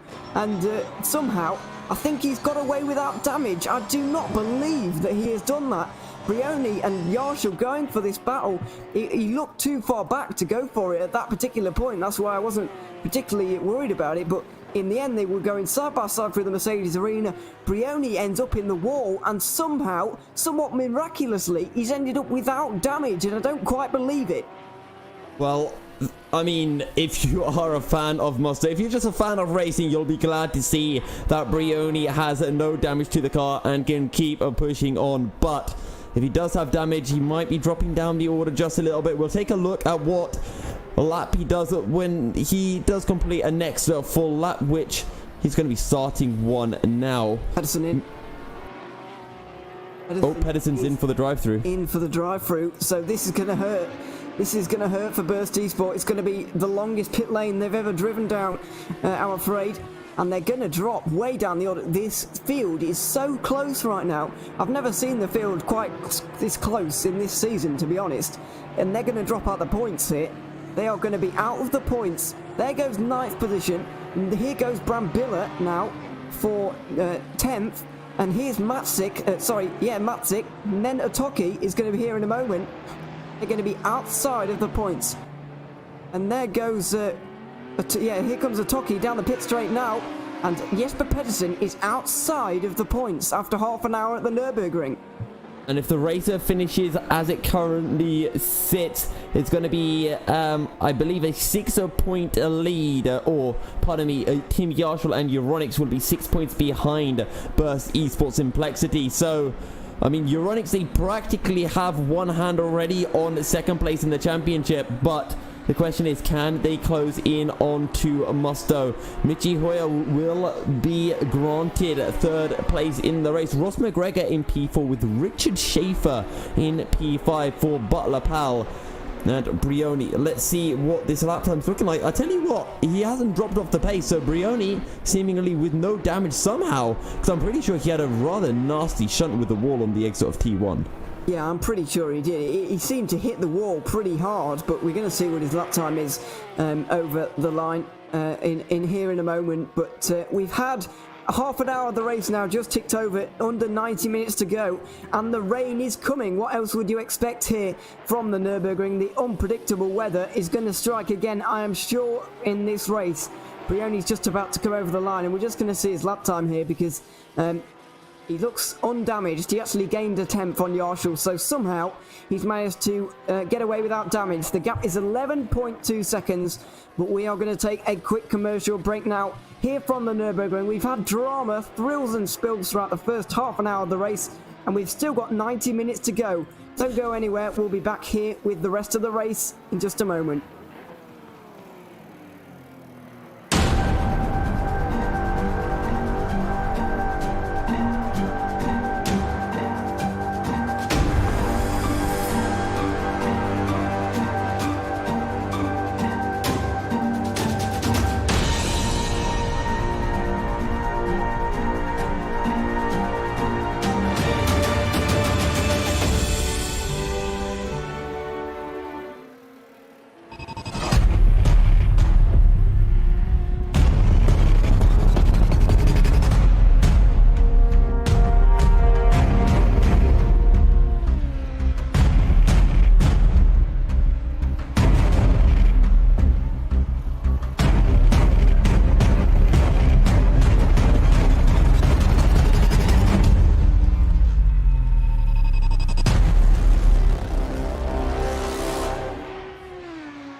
Complexity is a Danish designer and manufacturer of high-grade sim racing platforms. Their 3 different levels of platforms come in a variety of colors and configurations. Choose from the V4, built from 40x40mm extruded aluminium profiles, the V8 built from 80x40mm profiles, and the high-tier V12 built from 160x40mm extruded aluminium profiles. Prices range from 470 to 750 euros. Go to facebook.com/simplexity.eu and start a messenger chat to inquire more about the options for colors and customization.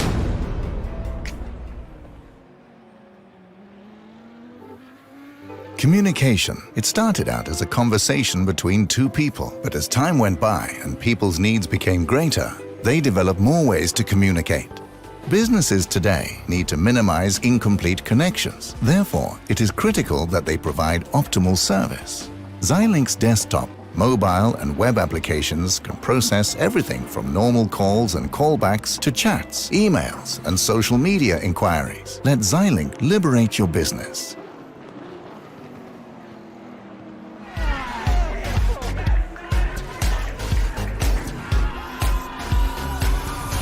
Do you like games? Do you like esports? Do you hate watching laggy streams of tournaments on 13-inch screens? Oh my god! Of course you do. But you don't have to worry about that anymore. He has a jump, son!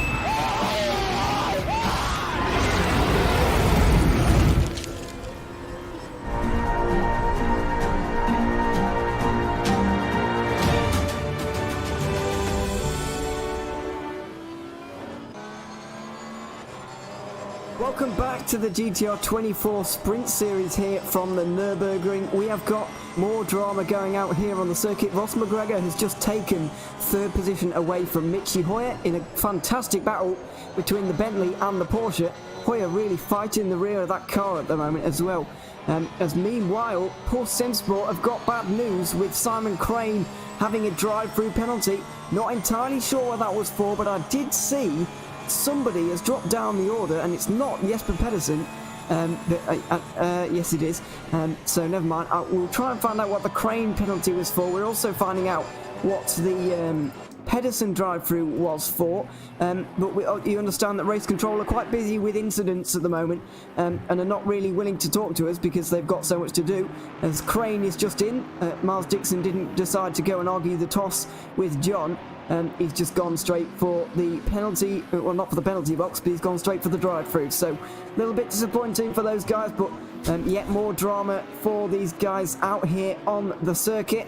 Well, what a race we've had so far, and it looks like this is only going to continue. Pedersen is going to get back into the points now with this Simon Crane drive-through, but he's still 1.2 seconds down on Leon Otoki, and we'll see if he can gain yet more points in this race, because he's going to have to, after all. Yeah, Richard Schaefer is getting really close onto the back of Michi Hoyer as well. And let's see if he can find anything down into the NGK chicane. But, Ewan, how on earth do we go from race to race saying that the GTR24H Sprint Series has just got better and better every race week? When will it end?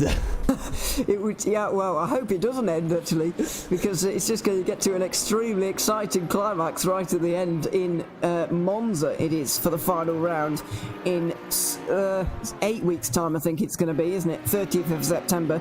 No, that's 6 weeks, but you get what I mean.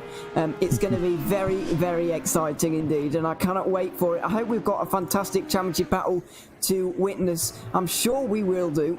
Yeah, it actually does seem that things are getting more exciting every single week, and apparently that is the case for the moment. But Pedersen looks like he's closing on Leon Otoki, maybe even Philip Matzik as well. But yeah, we're just trying to get some clarification, or I'm trying to get some clarification on penalties at the moment. But Nick Newcomb, who normally tells me, is away at the moment, so I'm struggling to actually get the information on whether or what the penalties are for, but we will deal with that for now, and we'll figure it out later. But Pedersen, after taking that drive through, is now going to begin his recovery drive.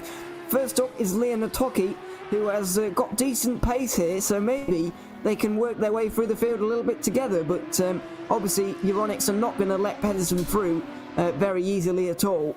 No, not a chance. Pedersen closed 4/10 onto Otoki last time round, and Otoki closed 4/10 onto Matzik. This time around, though, Matzik and Otoki doing the same laps, and I can see drops of rain. It is spitting. The rain has arrived here at the Nürburgring. It is raining. That is a big disappointment for some people, but it is a elation for others. How are these guys going to cope with it, and how long is it until they're going to come into the pit lane? And obviously, I hate to say it, I'm sorry for saying it, but which cars are going to be the best in the rain compared with the dry? interesting to see which ones it's going to be. But Brioni is probably not going to be a fan of the rain, because I reckon he would have caught Yarshall by the end of the race if the rain stayed away. But maybe this adds a further complication that means he can't get back to Yarshall. And by the fact that we haven't had a penalty for Yarshall yet, I think that racing accident was fair game, and it's race on between these guys. Yeah, I think it's just a racing incident between Euronics and Musto in that battle for the lead. But last time out at Kyalami, it went from wet to dry, and, well, going from wet to dry in comparison from dry to wet is a piece of cake with regards to working out when your crossover point is. When it's in the dry and you're on those slicks and it's raining and it's greasy, you have to work out what time to go onto those wets so that your tires aren't overheating or anything like that. It's just such a tricky decision to make. And you know, in Formula 1, your eyes would be on someone like Jenson Button, who of course no longer races but always used to make or pick the right time to switch over tire compounds. Richie Hoyer is really struggling in these weather conditions, by the way, in the 98 Burst Eastbrook car, the other Burst car. He was struggling with his rear end a little bit beforehand. He was really oversteery when I went on board with him just as we came back from the break, and I can imagine that has only got worse in this rain period. Who is going to change driver in this pit stop? I would say everybody at this point. With just under 80 minutes to go, everybody who pits now is going to probably change driver, but it does mean a longer stint than normal. And will they have to stop for fuel towards the end of the race? It's going to be a very short stop, just a splash and dash really, but still, are they going to have to stop? Now, we've got news on the drive-through from number 52. Apparently, Simon Crane hit the 556, that's Philip Matzik, sending him into a spin at the end of lap 14. That's why he got a drive through. Miles Dixon didn't even go into the race control to argue the toss. They went straight into the penalty box, accepting their penalty, and that has been served now. They are down in 11th position behind the battling pair of Atoki and Pedersen. Speaking of battling pairs, by the way, Schaefer and Hoyer are really going at it now. Yeah, they are really close together as they make their way through the left or right. And Hoyer, again, it's a Porsche versus Audi. Just a second separating the pair of them as they make their way through the fast right-hander of turn 12. And chicane up next. And practically a second separating the pair of them. How is Jesper Pedersen doing? He is 7/10 down on Atoki. And Atoki 7 seconds behind Matzik. And we'll take a little look at what kind of times those two are doing. Almost a second did Atoki gain on Matzik last time round. Yeah, they are definitely closing on those in front of them. It could be due to the rain, it could be due to pure pace, but who is going to blink first? What you've got to say that once somebody comes in, then everybody's going to be in, because you can't afford to. You can't afford to stay out there for a long time without really, without changing your tyres in these kind of conditions. It's going to be, it's going to be very difficult on dry tyres once the track gets properly wet. Now, I've got news on Pedersen's penalty here. It was actually due to the lap 1 incident. Hit number 99 Musto car. Obviously, that would normally be the 98, but he hit Primavera at turn 3 on lap 1. That's what caused Primavera to have a half spin in front of the field and stack everybody up behind him. It looked like they were going about 4 wide for 3 rows back there. It was absolutely crazy, and apparently it was all kicked off by Pedersen, so that's why he's been given a drive-through penalty, and he's down in 10th position, which is a disaster for their championship. Not what Burst Esport need, especially at such a critical point in the championship as well. And this will mean that essentially Musto are going to be finding themselves with about a 15-point lead over Burst if things remain as they are come the end of the race. Now, Yarshall to Brioni, what is that gap looking like? Last time round, Brioni lost 3/10, and the gap between them still at 10.4 seconds. So Yarshall is not dropping back. No, but he's not dropping off the pace at all. He's really he's not extending the margin, he's just holding it where it is, really. It's not changing that much as Schaefer hits the curve massively at the final chicane. Hoyer really thought about going for it at the Coca-Cola curve, the final corner, and now down into turn 1. Is he going to do it? Brioni is very good on the brakes, so is that a Porsche thing, or is Brioni just really good on the brakes? We're not really going to find out here because Hoyer is far too far back to go for a move, but first sign of a mistake there from Schaefer, really, but despite that, he is closing on Ross McGregor in that Bentley. Now, is the Bentley going to be a little bit less nimble and less accustomed to these conditions because it's so big? We'll have to see as Schaefer tries to go down the inside, but Ross McGregor really looking not looking very difficult to pass right now because he looks all over the road. Oh, there's a big slide from Hoyer in the background as well. The track has officially been declared as greasy, so it's not quite wet weather conditions, but we are so close, 1 or 2 laps away. Yeah, we're surely going to be getting a pit stop to change tyre compound soon, but look how close Schaefer is getting to McGregor's. Hoyer runs out onto the curb and has a bit of a moment with the rear end, but he's going to keep it on circuit.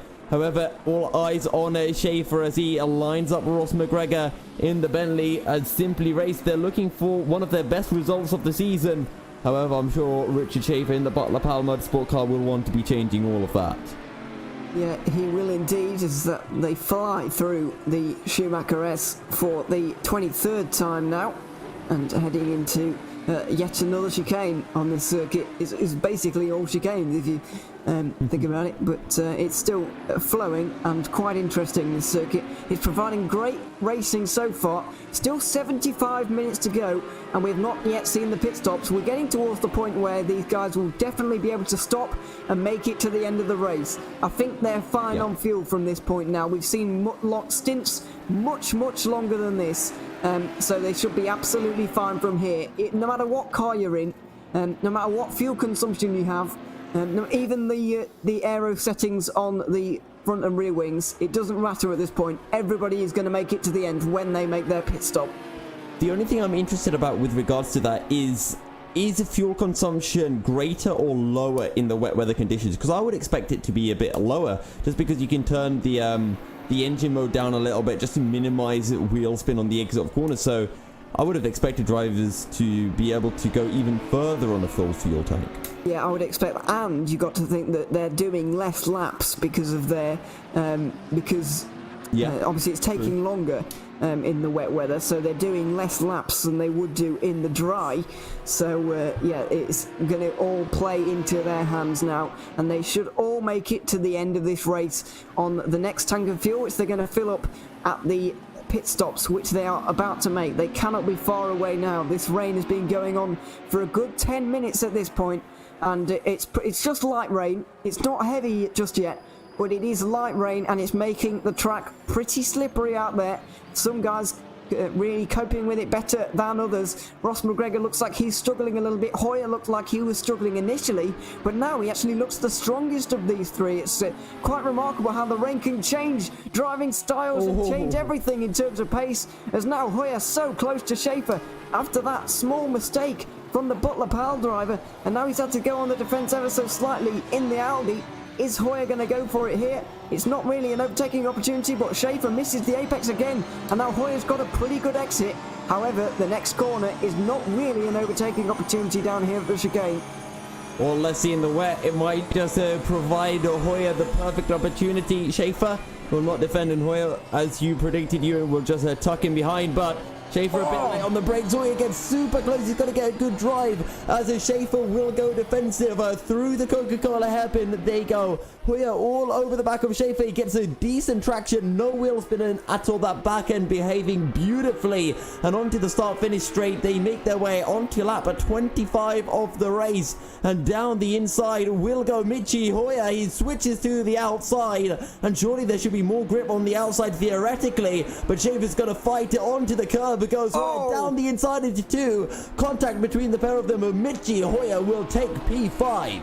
Little bit of contact between the two doors there, but it was really okay in the end. Hoyer very good on the brakes down there at the hairpin at turn 1, managed to make it around the outside and then get up the inside through turn 2. Little bit of a body slam, but it was all okay in the end. And Hoyer, by the way, he's driving away now from Schaefer. He's already got a few car lengths. He's definitely the faster driver in these conditions and executing this race pretty perfectly. You'll see now how long it's going to take him to catch up to Ross McGregor and how long it's going to take to overtake him. Or if they can jump him in the pit stops, that's another thing that could happen in this race. But it's continuing to keep my eye on that graphic at the top right. It says that rain is going to get even heavier in 30 minutes, so it looks like it's going to be rain and wet tyres to the end of this race at this point. And considering we didn't see rain in any capacity for the first 7 rounds, it seems pretty remarkable that we've got it 2 rounds in a row. But here we are. It's making the races very exciting indeed. And you know what's going to make the race even more exciting? Leon Otoki and Jesper Pedersen climbing up the order in the wet weather conditions. We know how quick Otoki was in the wet last time out at Kyalami, and his teammate as well, Marco Pajic. So just watch for Marco Pajic and Kasper Henningsen when they get into their cars, because they're going to be making good inroads up the order. Daniele Brambilla is the next man on the radar for Otoki, and last time round he was 2.5 seconds quicker than the number 22 car. Yeah, they are catching those in front. However, I think that the best that Pedersen and big slide from Otoki there. He's on the edge here, but still going pretty fast. But I just think that the best that Burst Esport can get out of this race is 6th place, because if you look at the gap between Schaefer and Reckers, 12 seconds is a big margin, and they've got 70 minutes to go, and they're not even there yet. I would think that with this amount of time, a 12-second gap would be closable, but they have to make their way up there. They've got to close the gaps in front of them, make the overtakes, close some more gaps. So I think this is a really tall order for them to actually manage to get up into the top 5 even in this race, especially given the pace that they have shown so far. But Otoki looks particularly wayward at the moment, actually, in his Audi. Maybe this is just his driving style, because some drivers do like to hang out the rear end and really drift it through the corners, especially in the rain. But Leon Otoki is trying to put that to good use at the moment in these greasy conditions. To me, it looks like the track has got darker and rainier and more difficult. I don't know what it looks like to you, but it definitely looks like conditions are getting a bit tougher. Oh yeah, they are definitely going to get worse and worse. And you can see on the forecast, it goes from those little specks of rain, that light drizzle, to big rain, and then, my God, whatever that is coming in 30 minutes. It does not look pleasant at all. No, it doesn't. I wouldn't want to be stood outside in it, never mind in a race car there. So yeah, that's going to be pretty difficult for these guys to contend with, but it's going to be all in the entertainment for us. Obviously the track is getting darker because, as Peter reminds us, it's actually night time, or getting towards it anyway. It's going to be 9 PM by the end of this race, and pretty much Brioni's in, so this is the first big moment. And now Brioni is into the pit lane. In terms of pit stops, Jimmy Wolf has also been in his McLaren. Right on the back of Ross McGregor down into turn 1. He is. He's going to try and go to the outside. This could be a carbon copy of what he did to Richard Schaefer. He does it late on the brakes once again. Round the outside at turn 1. Gives in the inside for turn 2. Is the Bentley going to put up a better fight? Well, not really, because Hoyer has got up into what is 2nd place now. He's really got accustomed to these wet weather conditions very quickly. He was initially a little bit shaky, but now he's got used to them. He is flying. And as you mentioned, Brioni into the pits, so it's going to be Pierluca Amato jumping in for the Musto car, and the rain is really coming down. Is it the perfect time to switch over? Simon Crane is into the pits as well for the number 52 car as well. So, well, let's see what Pulse Simsport can pull out in the wet weather conditions at Kyalami. They picked up a P2. Well, let's see whether they can climb their way up into the podium. Would be a big ask. Yeah, they're starting with a much bigger deficit this time than they did in Kyalami, because obviously it's raining from the start, so their actual seconds to the front of the race will be much smaller than they are right now. But it's still good to see them down there, and we'll see if they can get themselves up the order just a little bit more after a pretty lackluster first half of the race, which included that drive-through penalty, of course. Now then, where is that Musto car? Tiziano Brioni down in 10th position, and he has not got out of that car. You don't have to change drivers in this series, by the way. You just have to make oh no, it's just changed now. Manuel Biancalula has got into that car. It is not Pierluca Amato, and for the 2nd time this season, Biancalula got in or drove for the number 98 team. He drove for the sister team at Zolder, but for the second time this season, he is into that car, and he is going to have to do a very big job for a non-full-time driver. Yeah, Manuel Biancalila, an absolutely incredibly talented driver, one that I've had the pleasure of commentating. Actually, my first ever commentary period had Manuel Biancalila racing, and that was F1 2018 back at Spain. And I think Biancalila, if I'm not mistaken, he finished in the podium there. So Biancalila, a very quick driver, and I'm sure he'll be able to do great work for the Musto car. Let's see what he can pull out. At the moment, though, we're just keeping our eyes on this battle for P4, because at the moment, Richard Schaefer is really getting hounded down by, or is really closing in onto Ross McGregor, I should say. Yes, he is at the moment, and this is the battle for the final podium spot. It's not going to be when this all shakes out, don't forget. Obviously, there's a little bit of chopping and changing to do, given that the top 8 haven't actually stopped yet. But Jesper Pedersen into the pit lane now with Sean Bennett as well. Chris Vickers stays out. But yeah, Jesper Pedersen in. You've got to say that Henningsen is going to be getting into that car now. And we'll see what he can do in these conditions. But early stops from Musto and Burst, they've either made a very good choice there or a pretty bad one and let Euronics go up the road with its race winners. I've just seen Mitchy Hoyer go through the shot almost 90 degrees sideways. That was quite remarkable. But it just shows how these conditions are getting very difficult now. They are getting very difficult, but it makes things far more entertaining for us here in the commentary booth and for our viewers at home. And Timmy Arshall still leads. And the question is, who has made the right choice? Stay out or keep on going on the slick tyres? And just look at the rain. It is chucking it down. And I'm really surprised that everyone has not pitted just yet. But they're the ones in the car. They're the ones who can feel it. If the tire temperature hasn't dropped, if they're still able to find bits of grip, if they still have that little dry line available to them, then why not? Yeah, exactly. Why not? And especially because, as you mentioned there, if the tyres are up to temperature, they could actually be better than putting on cold, wet tyres at the moment. That's what Euronics are banking on as Richard Schaefer goes slightly off there, a bit wide into turn 1. And that's not good for him. He's lost a lot of time there to Ross McGregor, and his teammate actually is very close to Manchester Records now, and that's Daniele Brambilla in behind him. So this battle for 5th position is really closing up, and this helps Burst Esport, who are currently being driven by Casper Henningsen, but they were closing in on this battle with Leon Atoki earlier on. If those guys battle now, then he could jump all 3 of them without actually having to fight them, which will be very beneficial to their race indeed. Well, Philip Matzig is all over the back of Mantis Records, and he's going to get alongside now in towards the turn of 5, and he's going to make it work as well. Philip Matzig up into a P5. He is indeed, and that leaves Mantis Records down another position there on his return to the Sprint Series. Hasn't actually driven in this series for quite a long time. I think it was Brands Hatch the last time I saw him anyway in this season, but it's been a long time anyway, however long it's been. Good to see him back there, and good to see him actually doing quite well in this race, considering he hasn't been here for quite a while. Going a little bit wide at the Michael Schumacher S though, as did Matzig in front.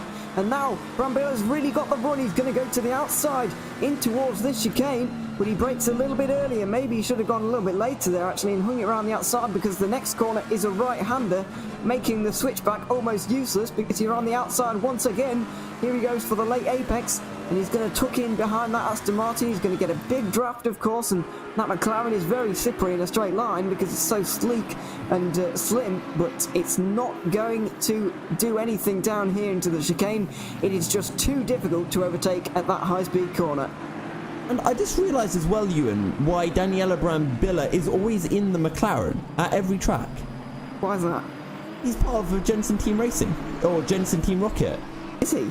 Yes, it's the one that oh, what's his name? Oh my god, he's going to kill me for forgetting his name.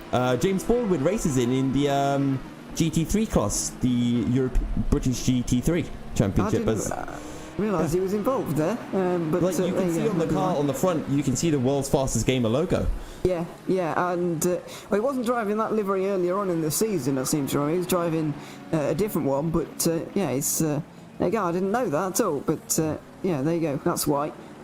It's not a bad looking car actually. It's one of my favourites liveries, has to be said, of all of the GT3 liveries out there at the moment.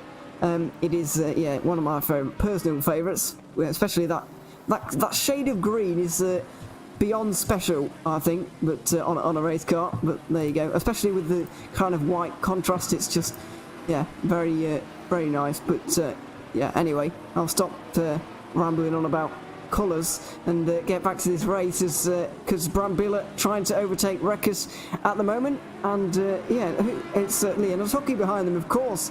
And if Pedersen had stayed out, he would have been there as well. And if Henningsen is making time up now on those, we presume he's on wet weather tyres, then he could really jump all of these guys, which would be very impressive indeed. But the pit stops are well underway here at the Nürburgring. We're just about to get to an hour gone.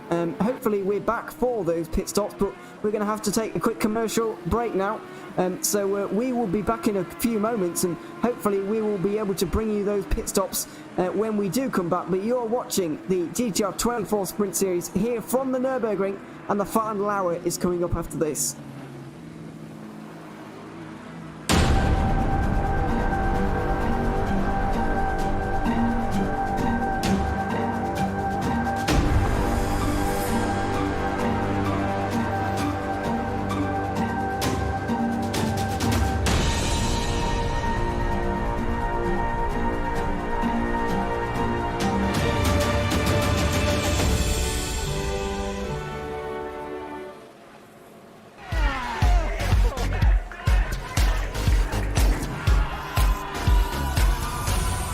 Games? Do you like esports?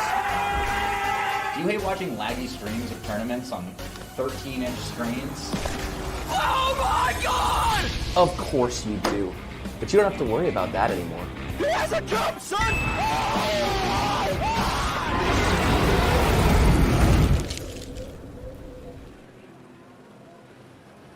Simplexity is a Danish designer and manufacturer of high-grade sim racing platforms. Their 3 different levels of platforms come in a variety of colors and configurations. Choose from the V4, built from 40 by 40mm extruded aluminium profiles, the V8 built from 80 by 40mm profiles, and the high-tier V12 built from 160 by 40mm extruded aluminium profiles. Prices range from 470 to 750 euros. Go to facebook.com/simplexity.eu and start a messenger chat to inquire more about the options for colors and customization.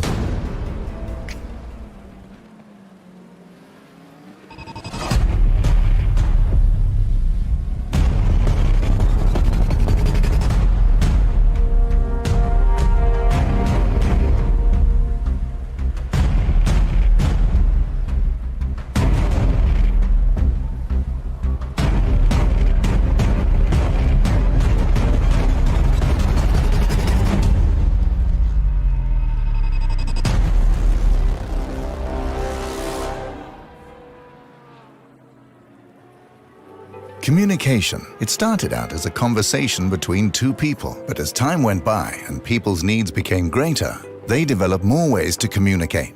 Businesses today need to minimize incomplete connections. Therefore, it is critical that they provide optimal service. Xilinx desktop, mobile and web applications can process everything from normal calls and callbacks to chats, emails, and social media inquiries. Let Xilinx liberate your business.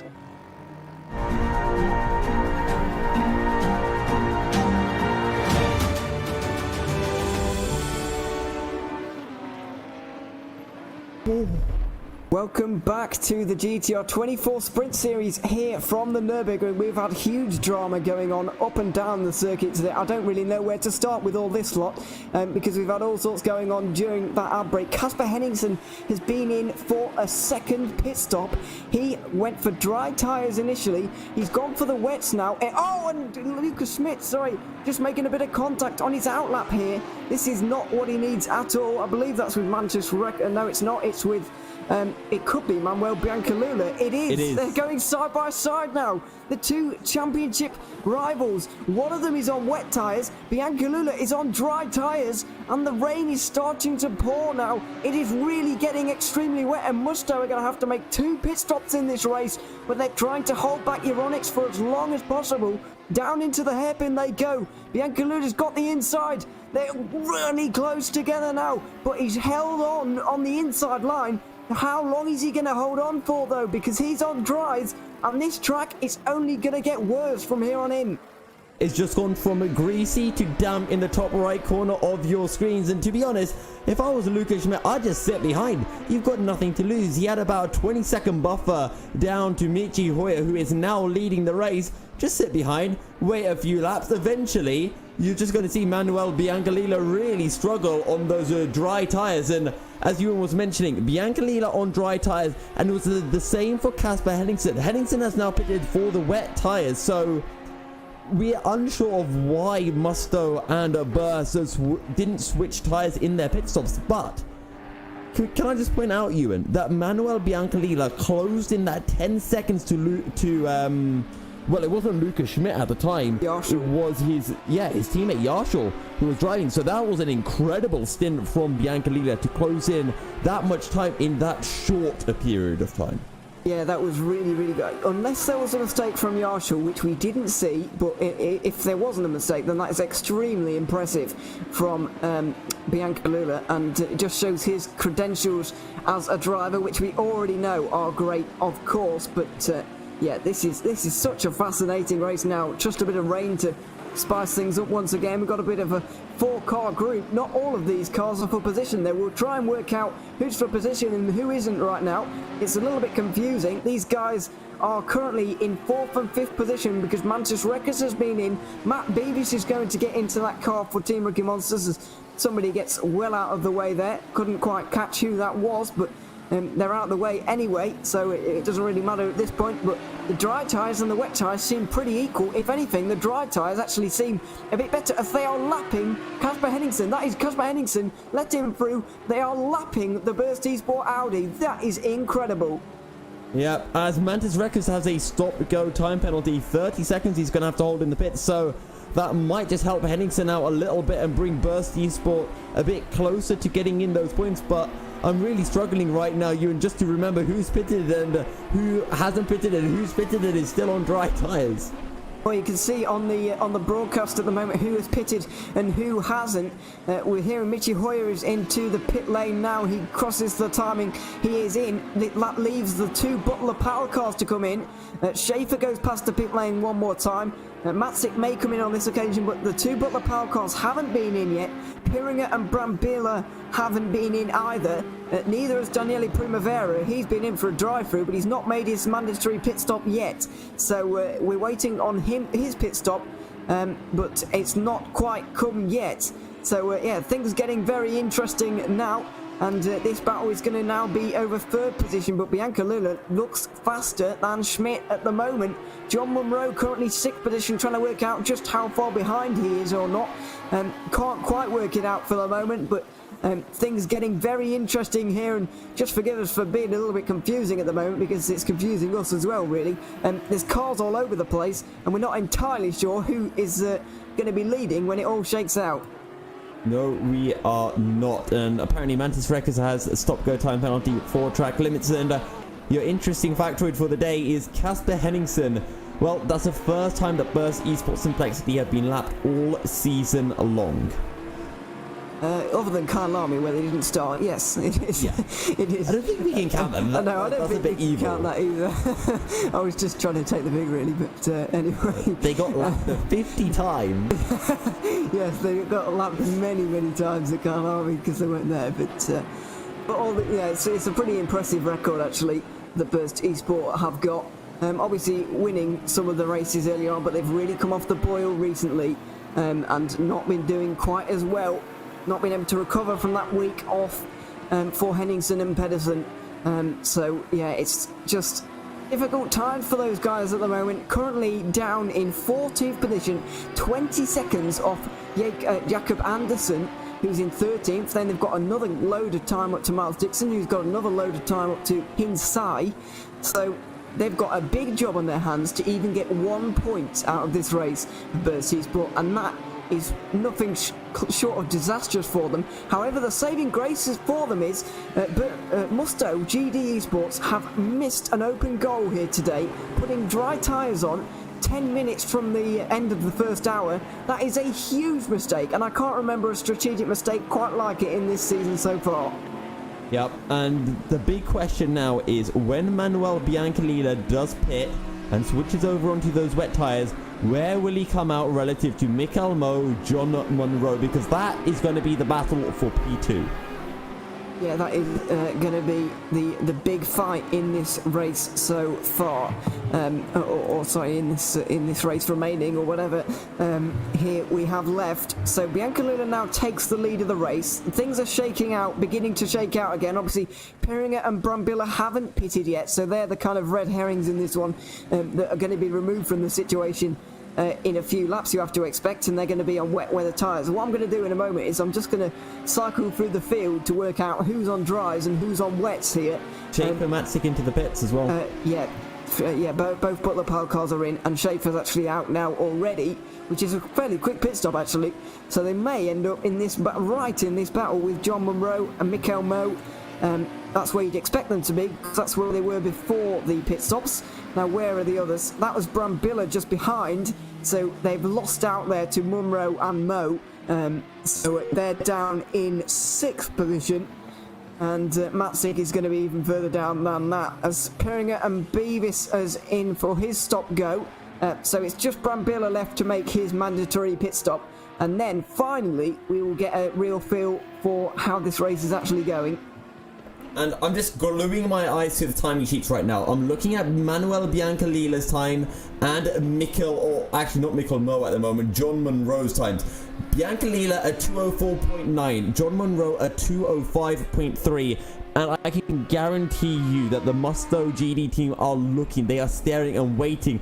The very second the likes of Mikel Mo and John Munro start going quicker, Biancalila will be into the pits for those wet tyres. Yeah, absolutely, and even when Schmidt starts to catch them as well, they're going to be in, because don't forget Schmidt is on wets. He's made the correct strategic decision in this race, as opposed to the one that Musto have made here. So currently in the order, we'll just go through it all for you here, just to really make sense of this. Manuel Biancalila is leading the race, standing in for Pierluca Amato here today.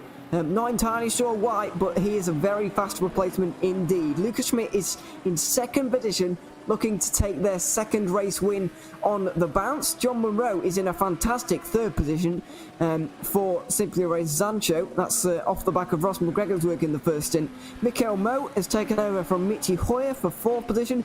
Alessandro Biazizo is in 5th, just ahead of his Butler pal teammate Johannes Weiss. Daniele Brambilla is not going to be in 7th. He's going to drop way down behind Payet, Hinsai, Miles Dixon, who's in 10th position, Ralph Peringer also, and Matt Beavis, and Casper Henningsen, who is way down at the moment. He's over a minute behind the car in front of him, we believe, at the moment. Not entirely sure if that gap's accurate or not, but it's looking terrible for Casper Henningsen and Jesper Pedersen in this race right now. And Marco Page is really closing in onto Daniele Brambilla, who did a 2:13 last time round. So Brambilla, he did pit recently, and actually the number 22 of the Jensen Rocket team haven't actually switched drivers here. So Brambilla, is he still on dry tyres? He must be. He hasn't made a stop yet in this race. We saw him coming to the pits though. He did he? Yeah, right when we went into the ad break, Brambilla was coming in the pits. He did, yes. I don't know what on earth that was for then. But currently the only one, I'm just cycling through the order right now to find out who's on wet tyres. So everybody is, apart from Biancalila at the moment. Biazizo is, you'd expect that both Bullapal cars are actually as well, and Vice is as well. Brambilla is on wet tyres. Why has that mandatory pit stop thing not gone away, is my question. Because they've made a tyre change The only thing they haven't done is made a driver change, but I didn't think you had to. Marco Page is also on wets. Hinsai is on dry. Oh, you do have to make a driver change. That is why. So I'm just wondering if maybe the other driver for the Jensen Rocket team just wasn't there. Yeah, must have been. Or wasn't ready. Yeah, must have been. Hinsai is on dry tyres at the moment, by the way. He's in 9th. Not really sure how he's ended up not on wet tyres, but it looks like everybody else is going down to Henningsen, who's off again. Oh, Henningsen's day is going from bad to worse now. He was chasing down Matt Beavis. He was being quite successful, actually, when he might have come together with Musto there, number 99. He's going side by side with Jackson at the moment, Trevor Jackson. And, that is major disappointment for them. They made the mistake of putting on dries at their first pit stop. They had to make a second pit stop. They're down in 14th position, and they are a good 30 seconds away from points. Well, Trevor Jackson, he's actually a lap down on Casper Henningsen right now, so I don't know how he's dropped that far down the order, but Musso and Burst both making their driver change and not switching at tyre compounds, so it is really, really bizarre. The moment is coming here for Biancalilla. He's 2 seconds down on his best lap time, 2.3 seconds down, and he's starting to lose time drastically now. He's really struggling out there at the moment. He needs to come into the pit lane as soon as possible. 46 minutes left on the clock, and he's now starting to lose time to Schmidt in behind him. He's staying out for one more lap though. He's 2.7 seconds down on his last lap time. This is going to be an extraordinarily big time now, and surely Schmidt is going to pass him on this lap if he pits or not. Here we go over the line. It's the time squeeze chicken meat.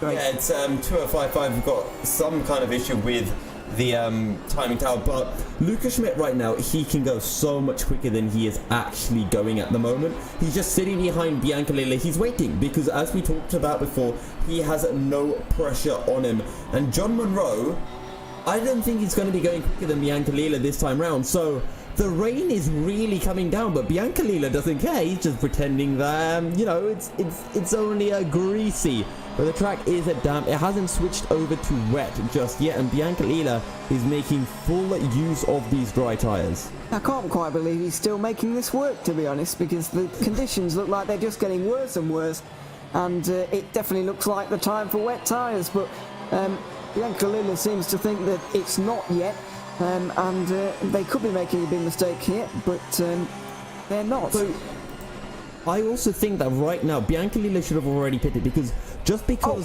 as we see Lucas Schmidt running a bit wide, but that's fine. So just because Biancalilla is setting the same times as John Monroe, that's not good enough, because we know that Biancalilla and Musto in general are quicker than the likes of John Monroe and Nickel Mo, so they can be going like half a second faster. So I think they should have pitted before, go onto those wet tyres and hunt down Nickel Mo and John Monroe. Now, I'm not entirely sure what the length of a pit stop is if you are just changing tyres, but I reckon it's going to be very close between them. Well, a drive-through would be 20 seconds, roughly. Because that applies to almost all circuits ever. So how long do the drive... If it's like real life, then, which I'd expect it to be, so if it's like a real life GT3 pit stop, it's going to be about 15 to 20 seconds on top of that. So I'm not even sure if Monroe is going to pass Biancalilla here, and if he does, he's not going to be that far ahead of him. And so the Italian is going to be able to come back at John Monroe and possibly overtake him for second position. So I don't think this is quite as bad for Musto as we initially thought, but it still could be a big points haul for Euronics and a huge loss for Burst Esport. I mean, they still lost, over 30 seconds to Lucas Schmidt, so it really hasn't worked out for them. Sure, they don't lose any more points, but they're not gaining anything either, as John Monroe comes across the line at 206.1. So again, he's lost a tenth to Manuel Biancalilla as we get to the 8:20 p.m. point on circuit, and it is really starting to get dark out there as sunset hits Nürburgring. Yeah, I'll tell you what's coming up for these leaders though. The battle for 10th position is raging fiercely at the moment between Dixon, Anderson, Frommel and Beavis. And now the leaders are coming up towards the back of them as well. So that's going to make things extra spicy as we go through the S's now. Dear me, Beavis is so close to Frommel, who is struggling just a little bit. I was expecting him to do a little bit better actually. He's definitely got the pace. Oh, down the inside there of Anderson, who just goes wide and lets everybody through by the looks of that. The Aston Martin going from the front straight to the back of that group, down in 13th position now. Frommel moves up a position and Beavis also moves up, and the leaders are going to have to pass all of these guys on the circuit, which is not good news for either of them really. I just want to give a quick shout out to the fastest man on circuit for Butler Pal Motorsports, Johannes Weiss, the only man in the 204s. People are struggling to stay in the 205s, but Johannes Weiss finding a lot of time in the Butler Pal car. So that Audi working pretty well, and there finally, after 1 hour 20 minutes, the Musto GD car will switch tyres and put on the wets. Yeah, this is their second pit stop of the day. Don't forget, they stopped earlier on. Brioni swapped for Bianculula. They changed dry tyres, but they put more dries on, and that was the mistake that has ultimately cost them the chance at winning this race. Has it cost them the chance at a podium? The chance of second position? Not entirely sure, but we're currently riding on board with John Munro through the final corner now. And where is this going to put him? He comes over towards the line now, clips the timing beam, and he has got ahead. Munro into second position. Is Mikel Mo going to get it up ahead of Bianculula? That is the question now we have to ask ourselves, and it looks like he may well do. Bianculula still sat there. This is a long stop, of course, and he's still not moving, so it's going to be down a lot of positions. No, he's down. He's just been dropped and he's off now. So he's going to be down in, could be sixth position now. It's sixth position for Bianculura. Is Brambilla going to get ahead of him?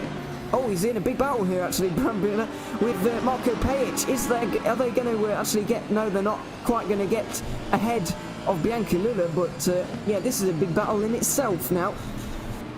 Yeah, and all of a sudden, the second Euronics car finds themselves not too far away from the Musto car. So right now, this is going to be, you know, we're talking a good 15 points going the way of Lucas Schmidt and Euronics in this championship battle. This is huge, and this is going to make the championship so much closer. 16 points with 3 rounds remaining. It's going to be anyone's championship.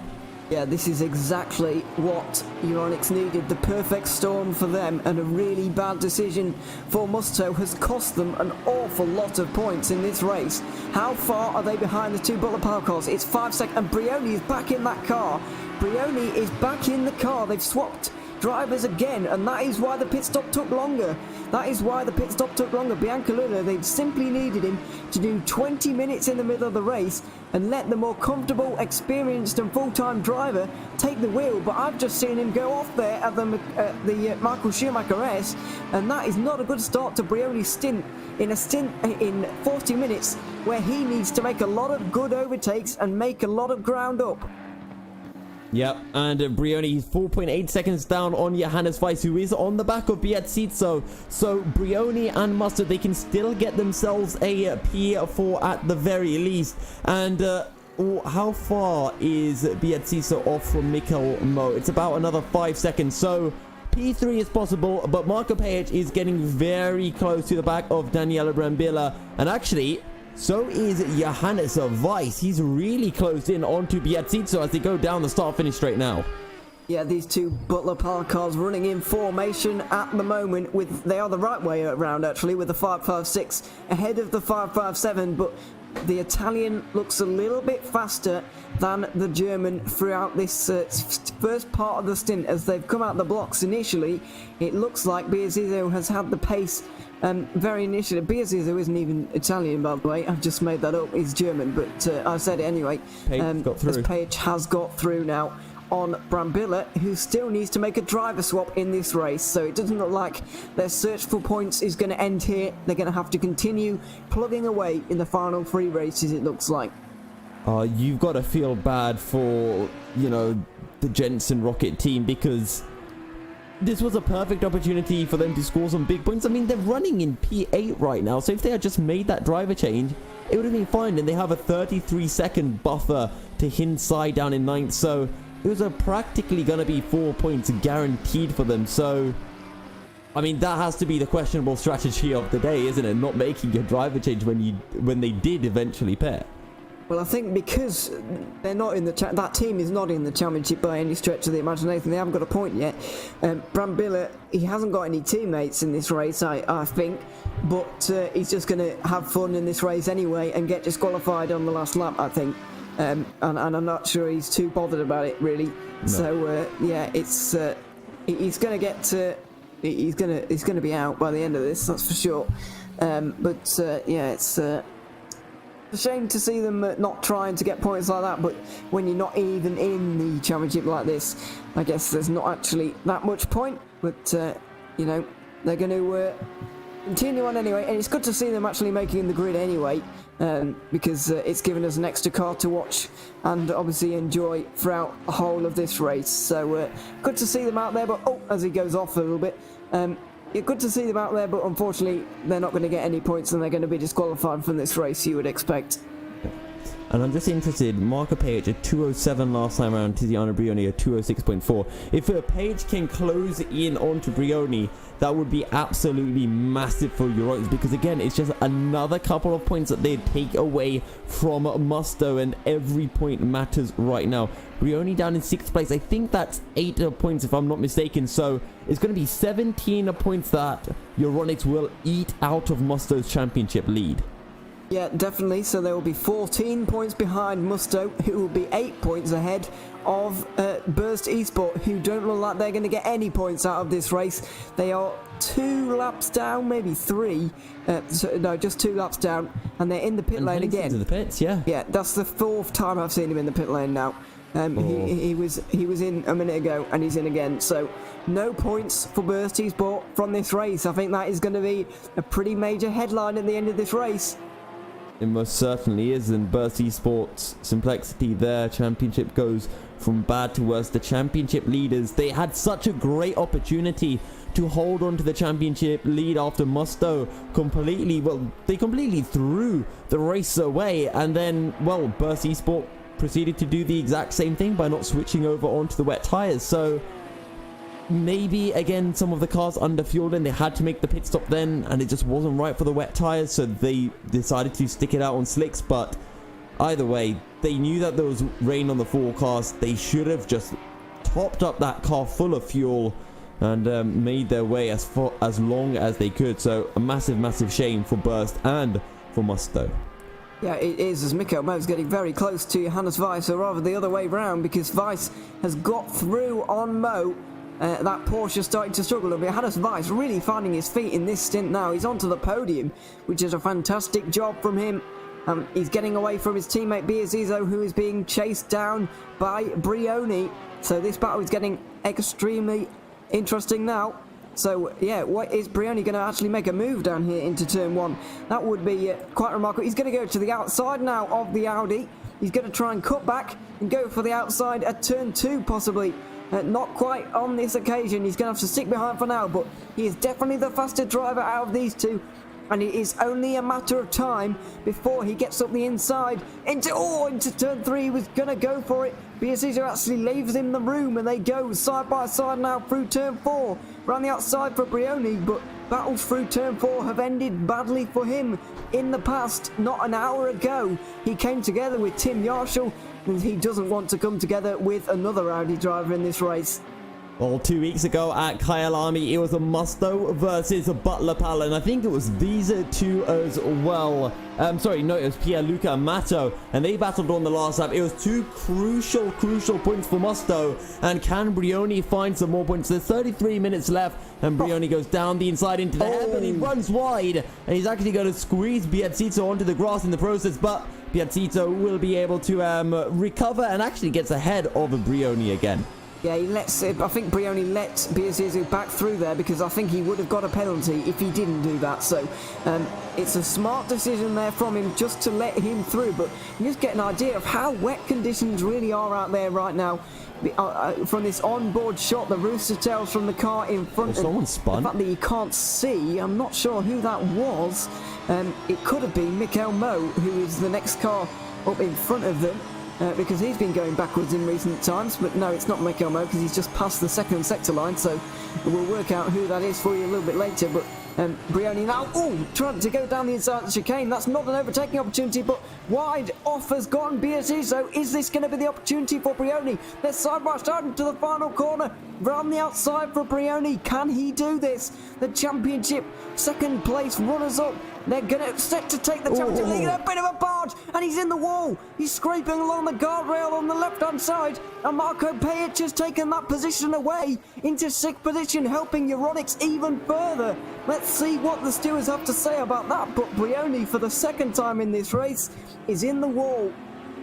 Musto just getting too impatient, and I don't blame them. They needed to make their way up as quickly as possible, but I tell you what, Marco Pajic, there is no way on earth, there is no way in the galaxy he's going to be letting Brioni through without one hell of a fight. Yeah, absolutely. He's not going to make this easy. He might actually get ahead of Biazzizo himself, which would be maybe not the smartest thing to do at this point, actually. He might as well stay behind Biazzizo and fend off Brioni himself to help out his teammates, Luca Schmidt and Tim Yarshu, who are really playing their way into this race. They were provisionally 14 points behind Musto, they're now provisionally 12 points behind them. This is getting ever closer at the front of the championship. It's getting ever more fascinating, but Biazzizo now has got a big job on his hands. He's got two high-class cars behind him in the shape of Euronics and Musto. He's defending them off, and you've got to say that Butler Pal aren't a small team either. This is a big team fending off two other big teams. They've just not been quite as prominent so far in this season. Nearly managed to get their podium last time out. It looks like they might do it this time. Not with this car though, especially with Biazzizo driving like this. No, and Piazzito is going to try his absolute hardest to keep them behind. He's not part of the championship battle, but I don't think he cares. He just wants to have a good old race. And well, if Euronics are having some team orders going through, you know for certain they are telling Pajic, stay behind Biazzito and make sure. Oh, Mikkel Mos had an off, so Mikkel Mos dropped down the order. That's going to be big for the Musto outfit here because Brioni will gain one extra place. He could have helped out his Burst Esport teammates there, but with that mistake, Brioni has been promoted to 6th position. An extra 2 points has been gained. He could gain even more now. Pajic is right under pressure now. Going into turn 1. Is he going to go for the move on Biazzizo himself? He does. It's a late braking manoeuvre. Are they going to come together at turn 1? Not quite. They go wheel to wheel though. And now Brioni is trying to take advantage of this situation. He nearly runs into the back of Pajic, who can't quite get through on Biazzizo. He's trying again down there at turn 3. Brioni's just going to pull it wide and go right round the outside of Pajic.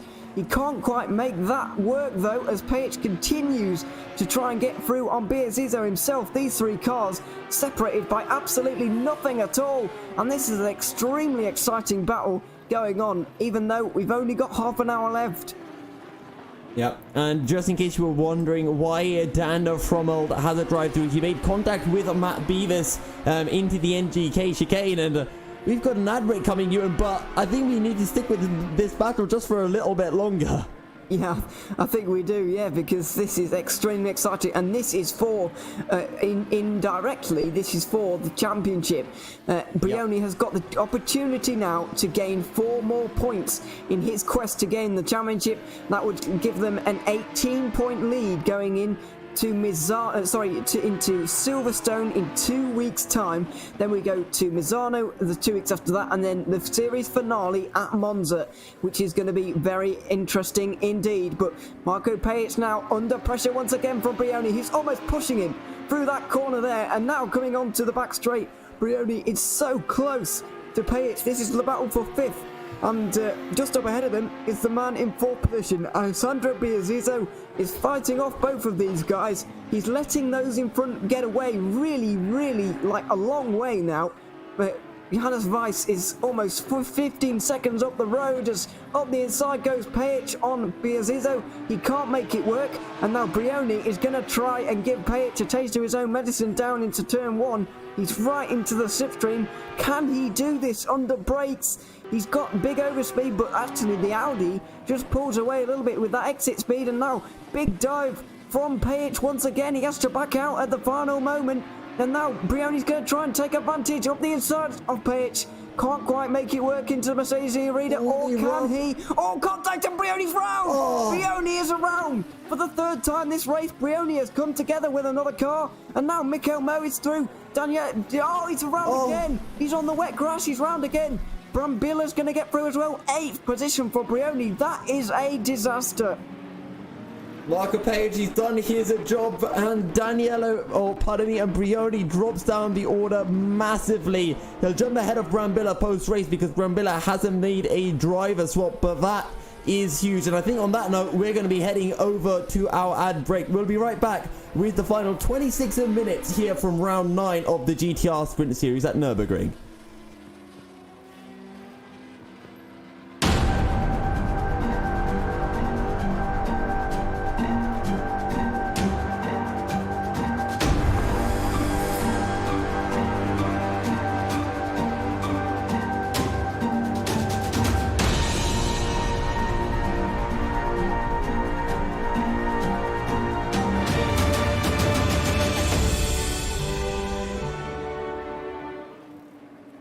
Communication. It started out as a conversation between two people, but as time went by and people's needs became greater, they developed more ways to communicate.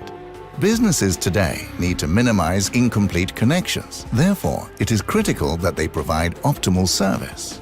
Xilinx desktop, mobile and web applications can process everything from normal calls and callbacks to chats, emails, and social media inquiries. Let Xilinx liberate your business.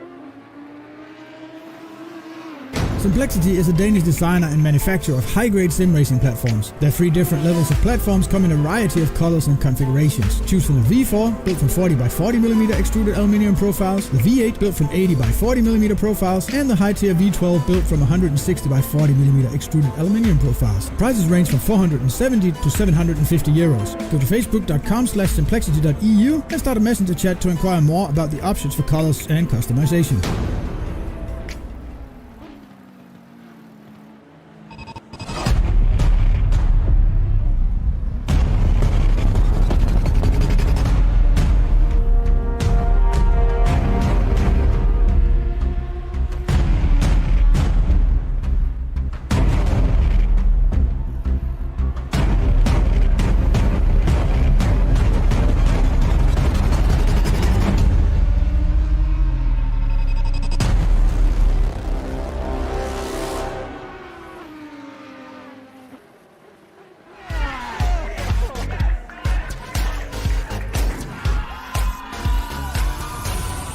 Games? Do you like esports? Do you hate watching laggy streams of tournaments on 13-inch screens? Oh my god! Of course you do. But you don't have to worry about that anymore. He has a jump, son!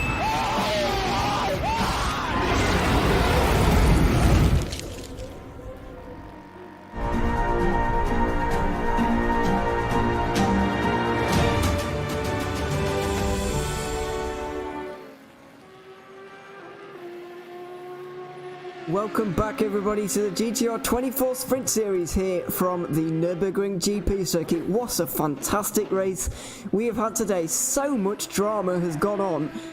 I can't really begin to summarise it all, we probably need another 2 hours to summarise what has happened in this 2-hour race, to be honest. It's just been truly fantastic to watch, and it's not over yet. We've still got 23.5 minutes to go, and we are going to be with you ad-free right to the flag now. And there is going to be drama towards the end of this race, I can be assured of that. We've got Alessandro Biazizo and Marco Pajic battling for 4th position. That doesn't really affect the championship in any way, I wouldn't suspect. However, it still might be fun to watch those two go at it, and I'm sure they will do.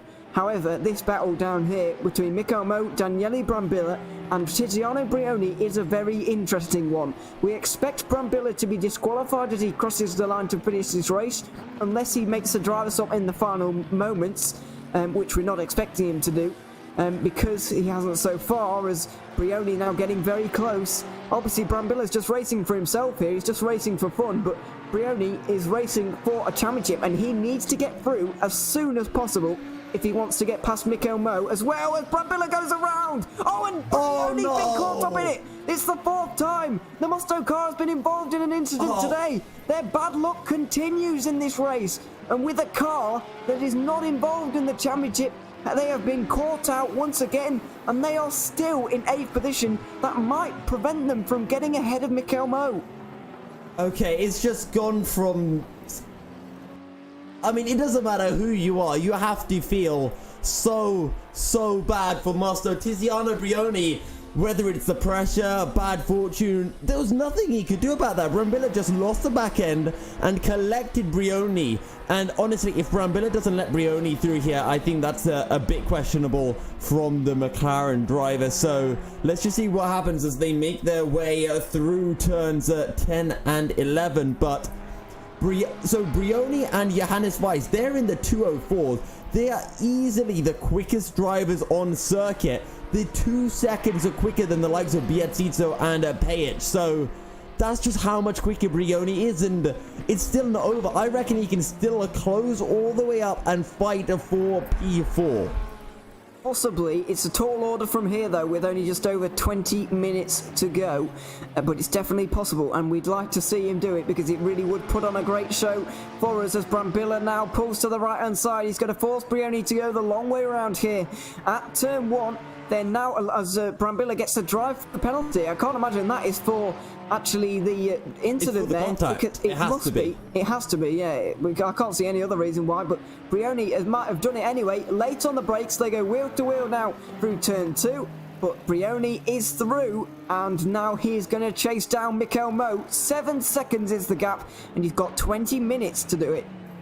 Come on, Brioni. Forza Brioni. I believe 7 seconds is the gap. He can close without a doubt. Mikko Mo 207.8, and we've already seen Brioni put in a 205. 2 seconds a lap. Go on, just give it a few laps. He's going to be on the back of Mikko Mo. This is huge. We talked about how it's for the championship. If things stay as they currently are, it's going to be a 12-point gap separating Euronics, Burst Esports Complexity, and Musto at the top of the standings. It's going to be so tight into the final 3 races, and Brioni needs to do everything he can to make that 12 points an 18-point gap. Yeah, he does, and that will be extremely helpful to him later on in the season. But just look at the way he's left behind Brambilla. He's just completely left him for dead already. We'll see what the lap time is for him coming around this time, but he's probably going to be faster than Mikko Mo, even though he's had to make an overtake on this lap. So truly phenomenal pace from Brioni, and he's definitely got the pace to even be challenging for the win in this race. But somehow, with misfortune and a bad strategy, you'd have to say this all stems from a poor strategy. It means that they're not even in the top 5 right now, and it would have to be a real exploit for them to actually get into the top 5.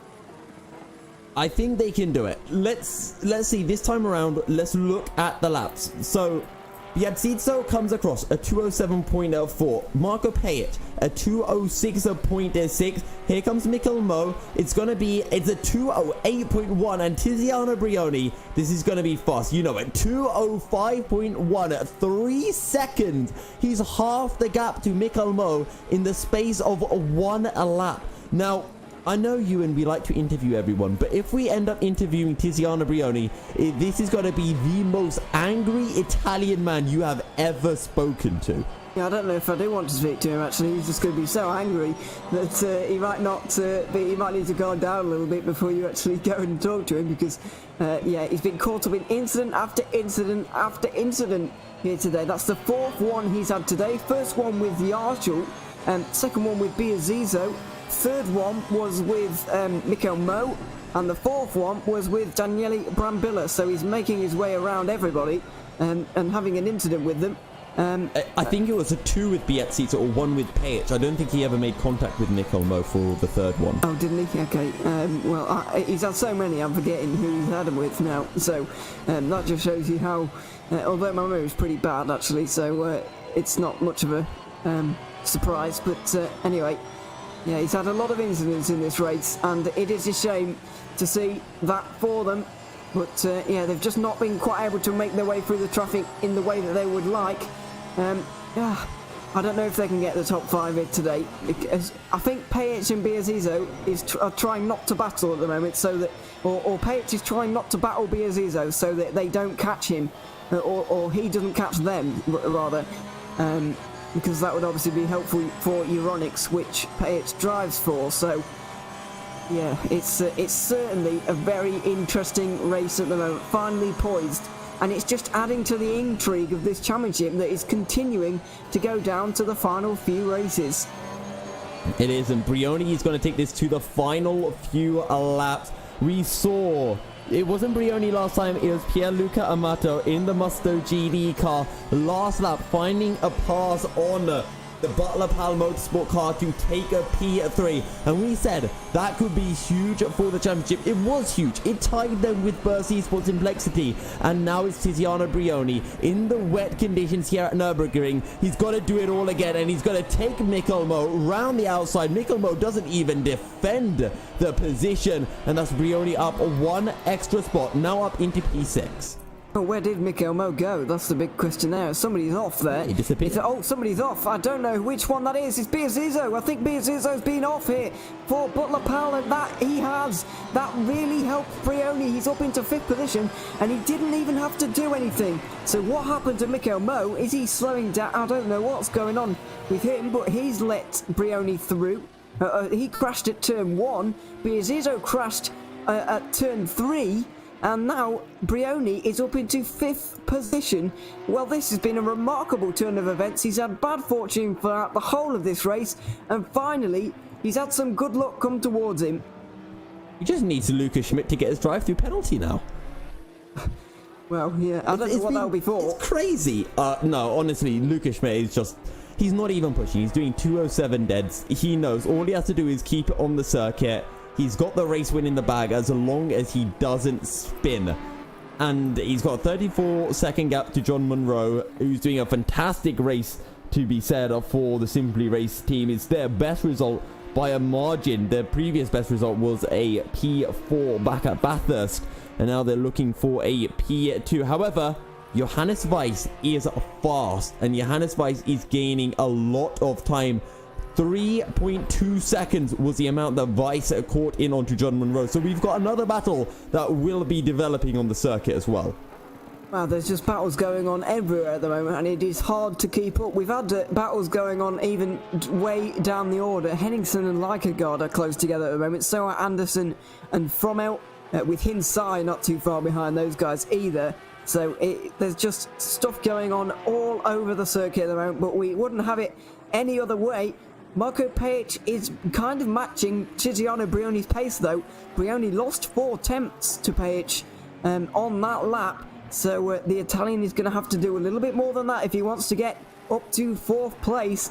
But as it stands at the moment, Lucas Schmidt and Euronics will be 16 points behind Musto GD Esports, who in turn will be 10 points ahead of Burst Esports. So 3 cars, 3 world-class sim racing teams separated by 16 points with 3 rounds to go in this sprint series. That is a mouth-watering prospect. My mouth is already watering, Ewan, but take a look at the forecast, because if that wasn't mouth-watering enough, we've got even more rain to make your mouth water. We've got thunderstorms in 10 minutes, and then in 30 minutes we have a thunderstorm plus, and I have no idea what that means, but it might be time to call Noah and get out the arc and sail your way to victory here at Nürburgring. Oh, yeah. Yeah, probably, to be honest, because that does look pretty bad. I'm not sure what that plus actually means, whether it just means, like, more rain, or if it means... I was thinking earlier on in the race if that meant it's like a star, so it doesn't actually know what it is yet, but it's something similar to that. But I'm not entirely sure. I'm not entirely sure just yet. Super lightning. But yeah, I wouldn't like to see what that is, really. Yeah, we just get to the stage. We just get to the stage where like the drivers get told where lightning's going to strike on track, and they've got to like dodge the lightning strikes on their laps. Wow, that would be exciting. But I think we've seen enough drama already today. I don't think I can take much more. But yeah, there you go. We're gonna have to. Yeah, well, yeah, true. True. Let's see what the lap times are as they come over the line again. 52nd time of asking for PH is a 7.6, but Brioni has just pulled an absolute worldie out the bag with a 2-minute 5.0. That's 1 second nearly quicker than everybody else on the circuit right now. The next quickest was Johannes Weiss in third with a 5.9. Brioni is a man on a mission at the moment. So you see all of that spray getting kicked up by Brioni. That's not actually spray, that's steam coming out of his helmet. Yeah, he is on fire, certainly. He's really, really going very quickly at the moment. In 5th position, looking to gain those extra 2 points.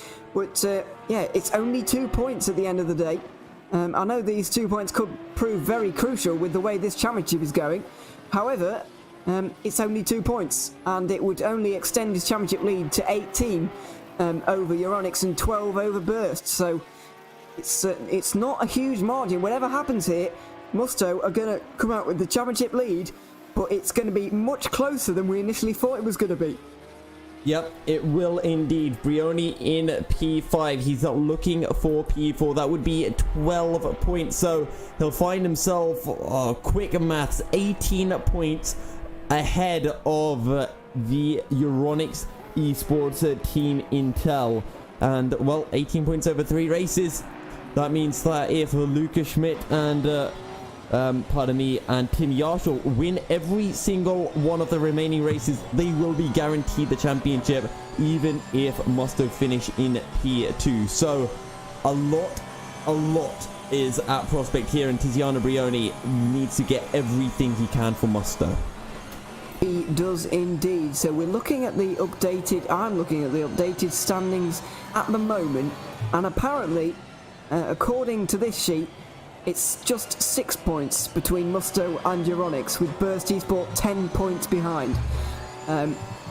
So that's even closer than we initially thought, actually. I don't think it's been updated since Brioni got past Biazzizo. Well, it says 10 points for Musto at the moment, and they would be getting 10 points on the circuit, wouldn't they? So yes. I think that is correct. I'm not sure where your standings are... I'm not sure where your standings came from, actually, because there weren't any posted on the website. Ahead right now, right? I don't know. I don't know if that's true or not. I'm pretty sure that it's 31 points at the moment. Right now, it's 125 points for Burst and Musto coming into this round, and 94 for Euronics. 94, right. Yeah, okay. So 31 point gap, and as things stand, they will lose 15 points.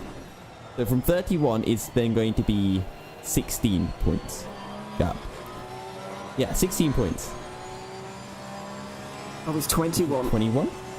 It's 21 points. There you go. That's why. So we've been doing the maths wrong the whole stream. Hang on.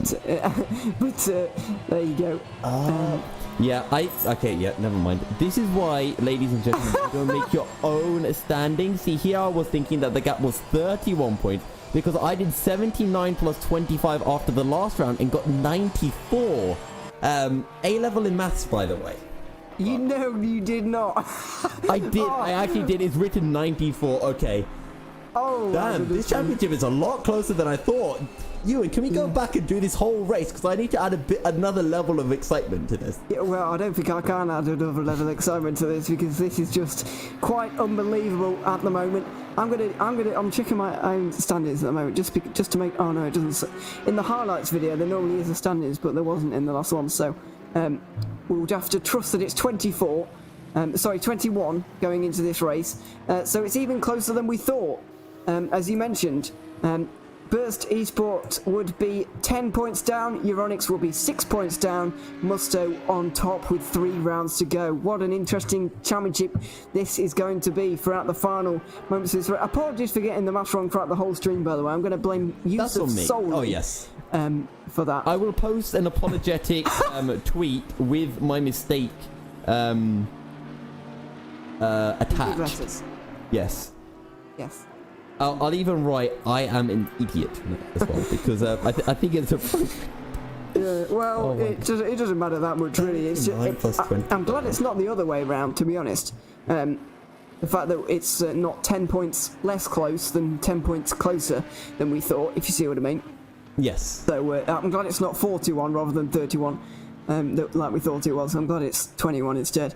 Yeah, it's if you... anyway. Yeah, closer than we thought. Still going to be very interesting, and you cannot miss this because, by the way, Mikko Mo is having some absolute disasters out there at the moment. He's done a 2:30 on his last lap, and his lap before that was not much better. He did a 2:24 on his lap after. He must do. He cannot be going that slowly on pace, and he looks like he's struggling. It could be damage for him. It could be damage. Also, Daniele Brambilla is into the pits. And he's gone. He's gone. He's gone. Yeah, he's done. He's had enough of his fun. He's come into the pits. He managed to have some nice contact with the championship leader, Tiziano Brioni, and thought, okay, my work here is done. I'm off into the pits. Okay, but in all fairness, no, Daniel Brambilla had a great race, and we got to see some absolutely fantastic battling. Something else to keep a note out for is this battle that is still going on for P4, because the gap is just 4 seconds, and last time around Brioni closed in by 1 second onto Marko Pejic, and they're making their way through the final corner to start a new lap. 2:06.5 for Pejic and a 2:06 dead for Brioni, so he's gaining half a second per lap, but I think Euronics have told Marko Pejic, okay, it's time to get the hammer down now. We don't want Brioni getting anywhere near us.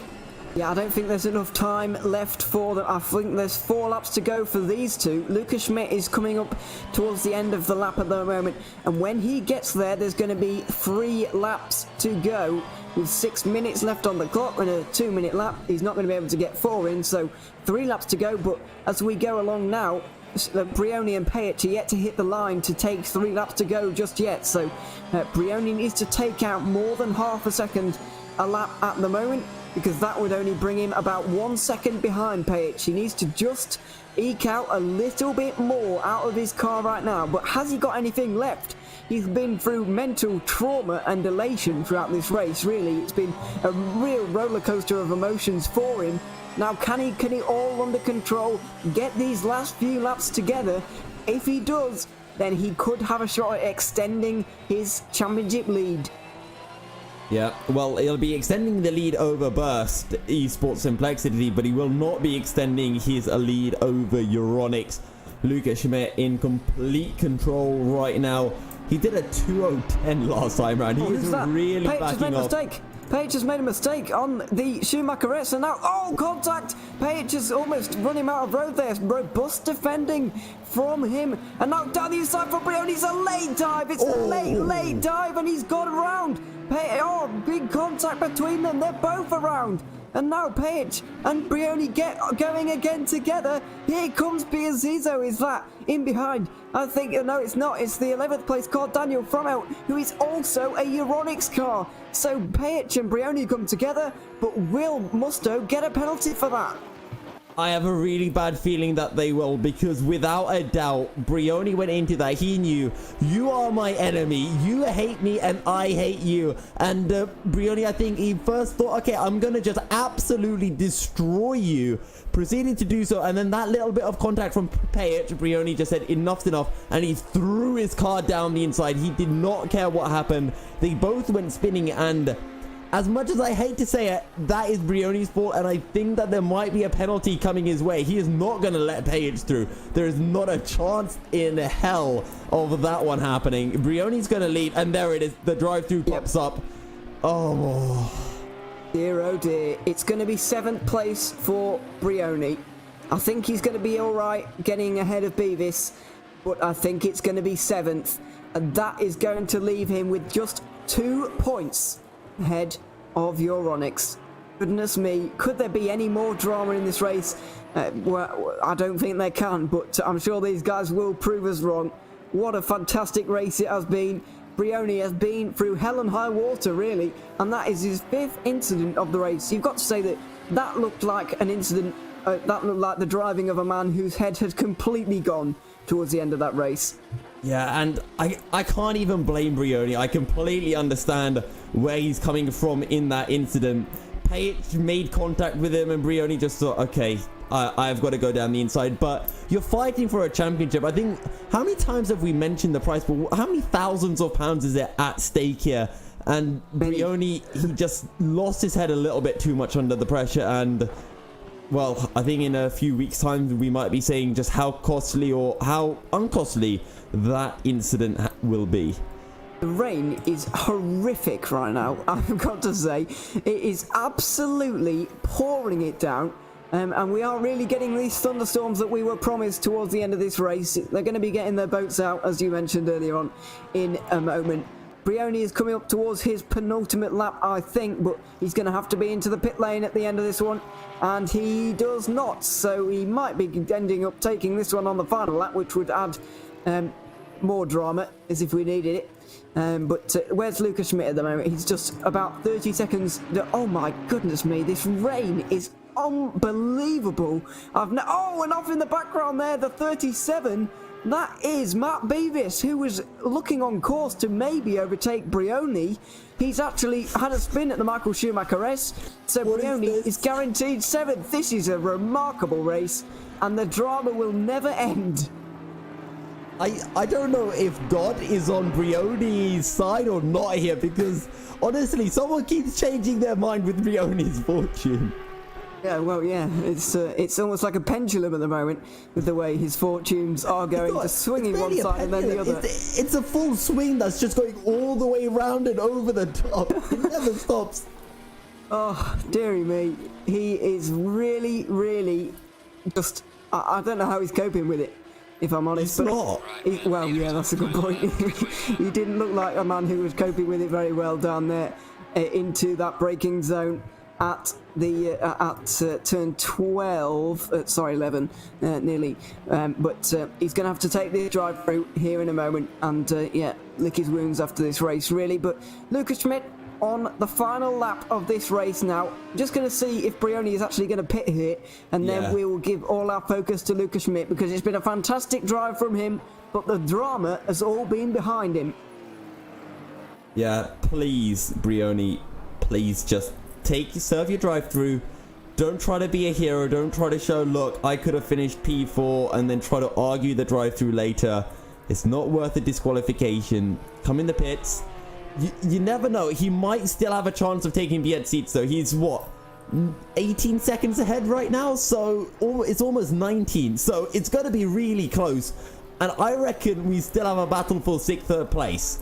Yeah, I think when he comes out in 6th position here, I think he is going to be out in 6th, but when he comes out, the gap is going to... Yeah, definitely don't speed, Christ's sake. But when he comes in now, and there we go, he's going to take his drive through, and when he comes out here in a moment, the gap is going to be 4 points between Euronics and Musto. But let's look at Lucas Schmidt here for a moment, because we've not given him any camera time for the final hour of this race ever since he was able to take the lead when Manuel Brancolula came in for Musto GD Sports. He's been able to control the race from the front. He's been having a walk in the park, really, not been showing his full pace, and it doesn't really matter. We'll never know if he was comfortable in these conditions or not, because frankly it doesn't really matter to him at the moment. The rain is absolutely pouring down at the moment in some of the worst conditions I've seen for a very, very long time. Lucas Schmidt has not been with Euronics for very long, but he may have just contributed to a championship victory as Euronics take the win here at the Nürburgring.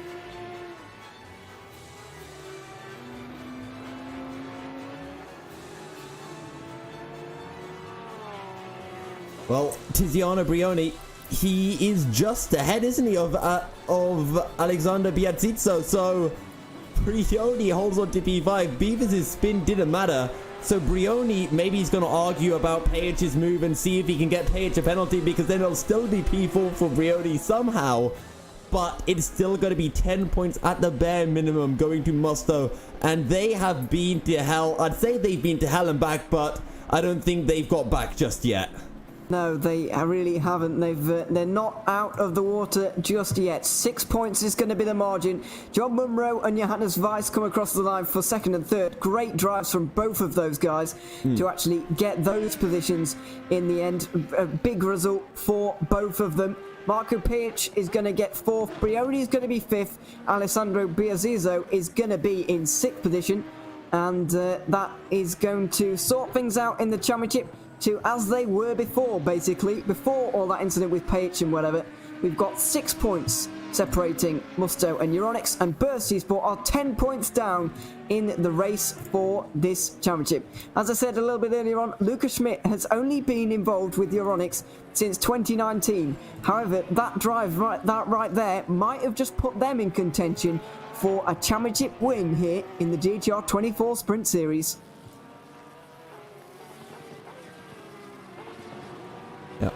What a performance from Lucas Schmidt and Tim Yarshaw.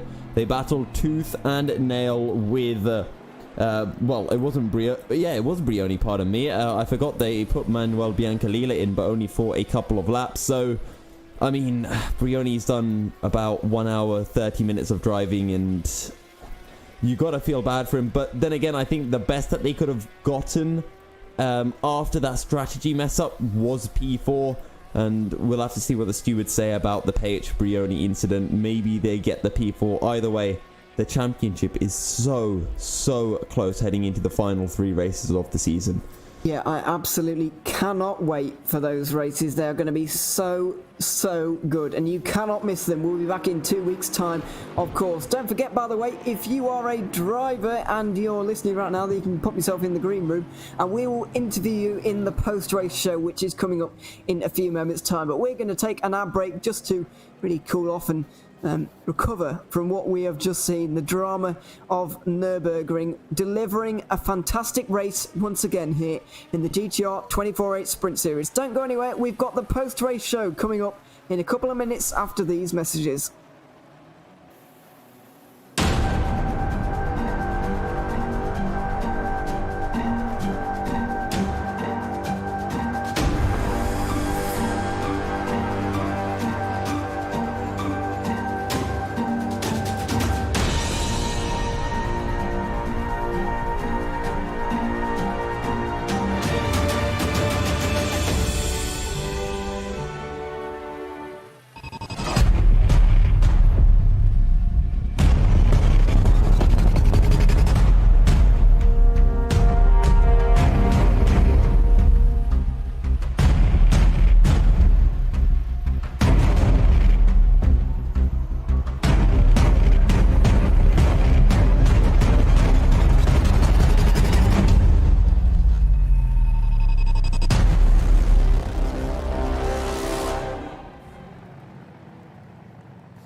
Simplexity is a Danish designer and manufacturer of high-grade sim racing platforms. Their 3 different levels of platforms come in a variety of colors and configurations. Choose from the V4, built from 40 by 40mm extruded aluminium profiles, the V8 built from 80 by 40mm profiles, and the high-tier V12 built from 160 by 40mm extruded aluminium profiles. Prices range from 470 to 750 euros. Go to facebook.com/simplexity.eu and start a messenger chat to inquire more about the options for colors and customization.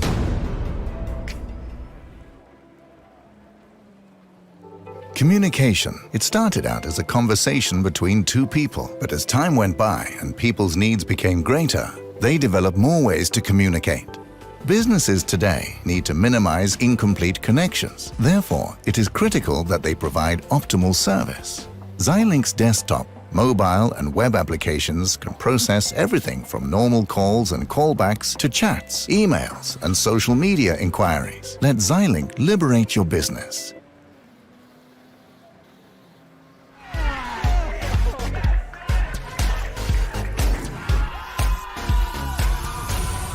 Games? Do you like esports? Do you hate watching laggy streams of tournaments on 13-inch screens? Oh my god! Of course you do. But you don't have to worry about that anymore. He has a cup, son!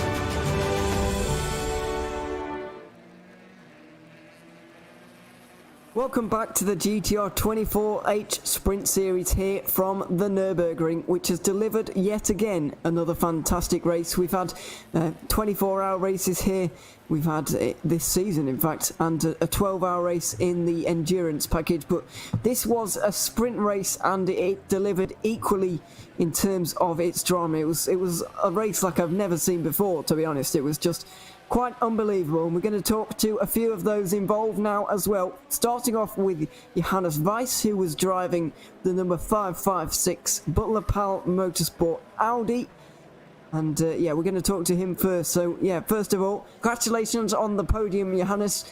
Just how does that feel after the disappointment of missing out ever so slightly last time out in Kyalami?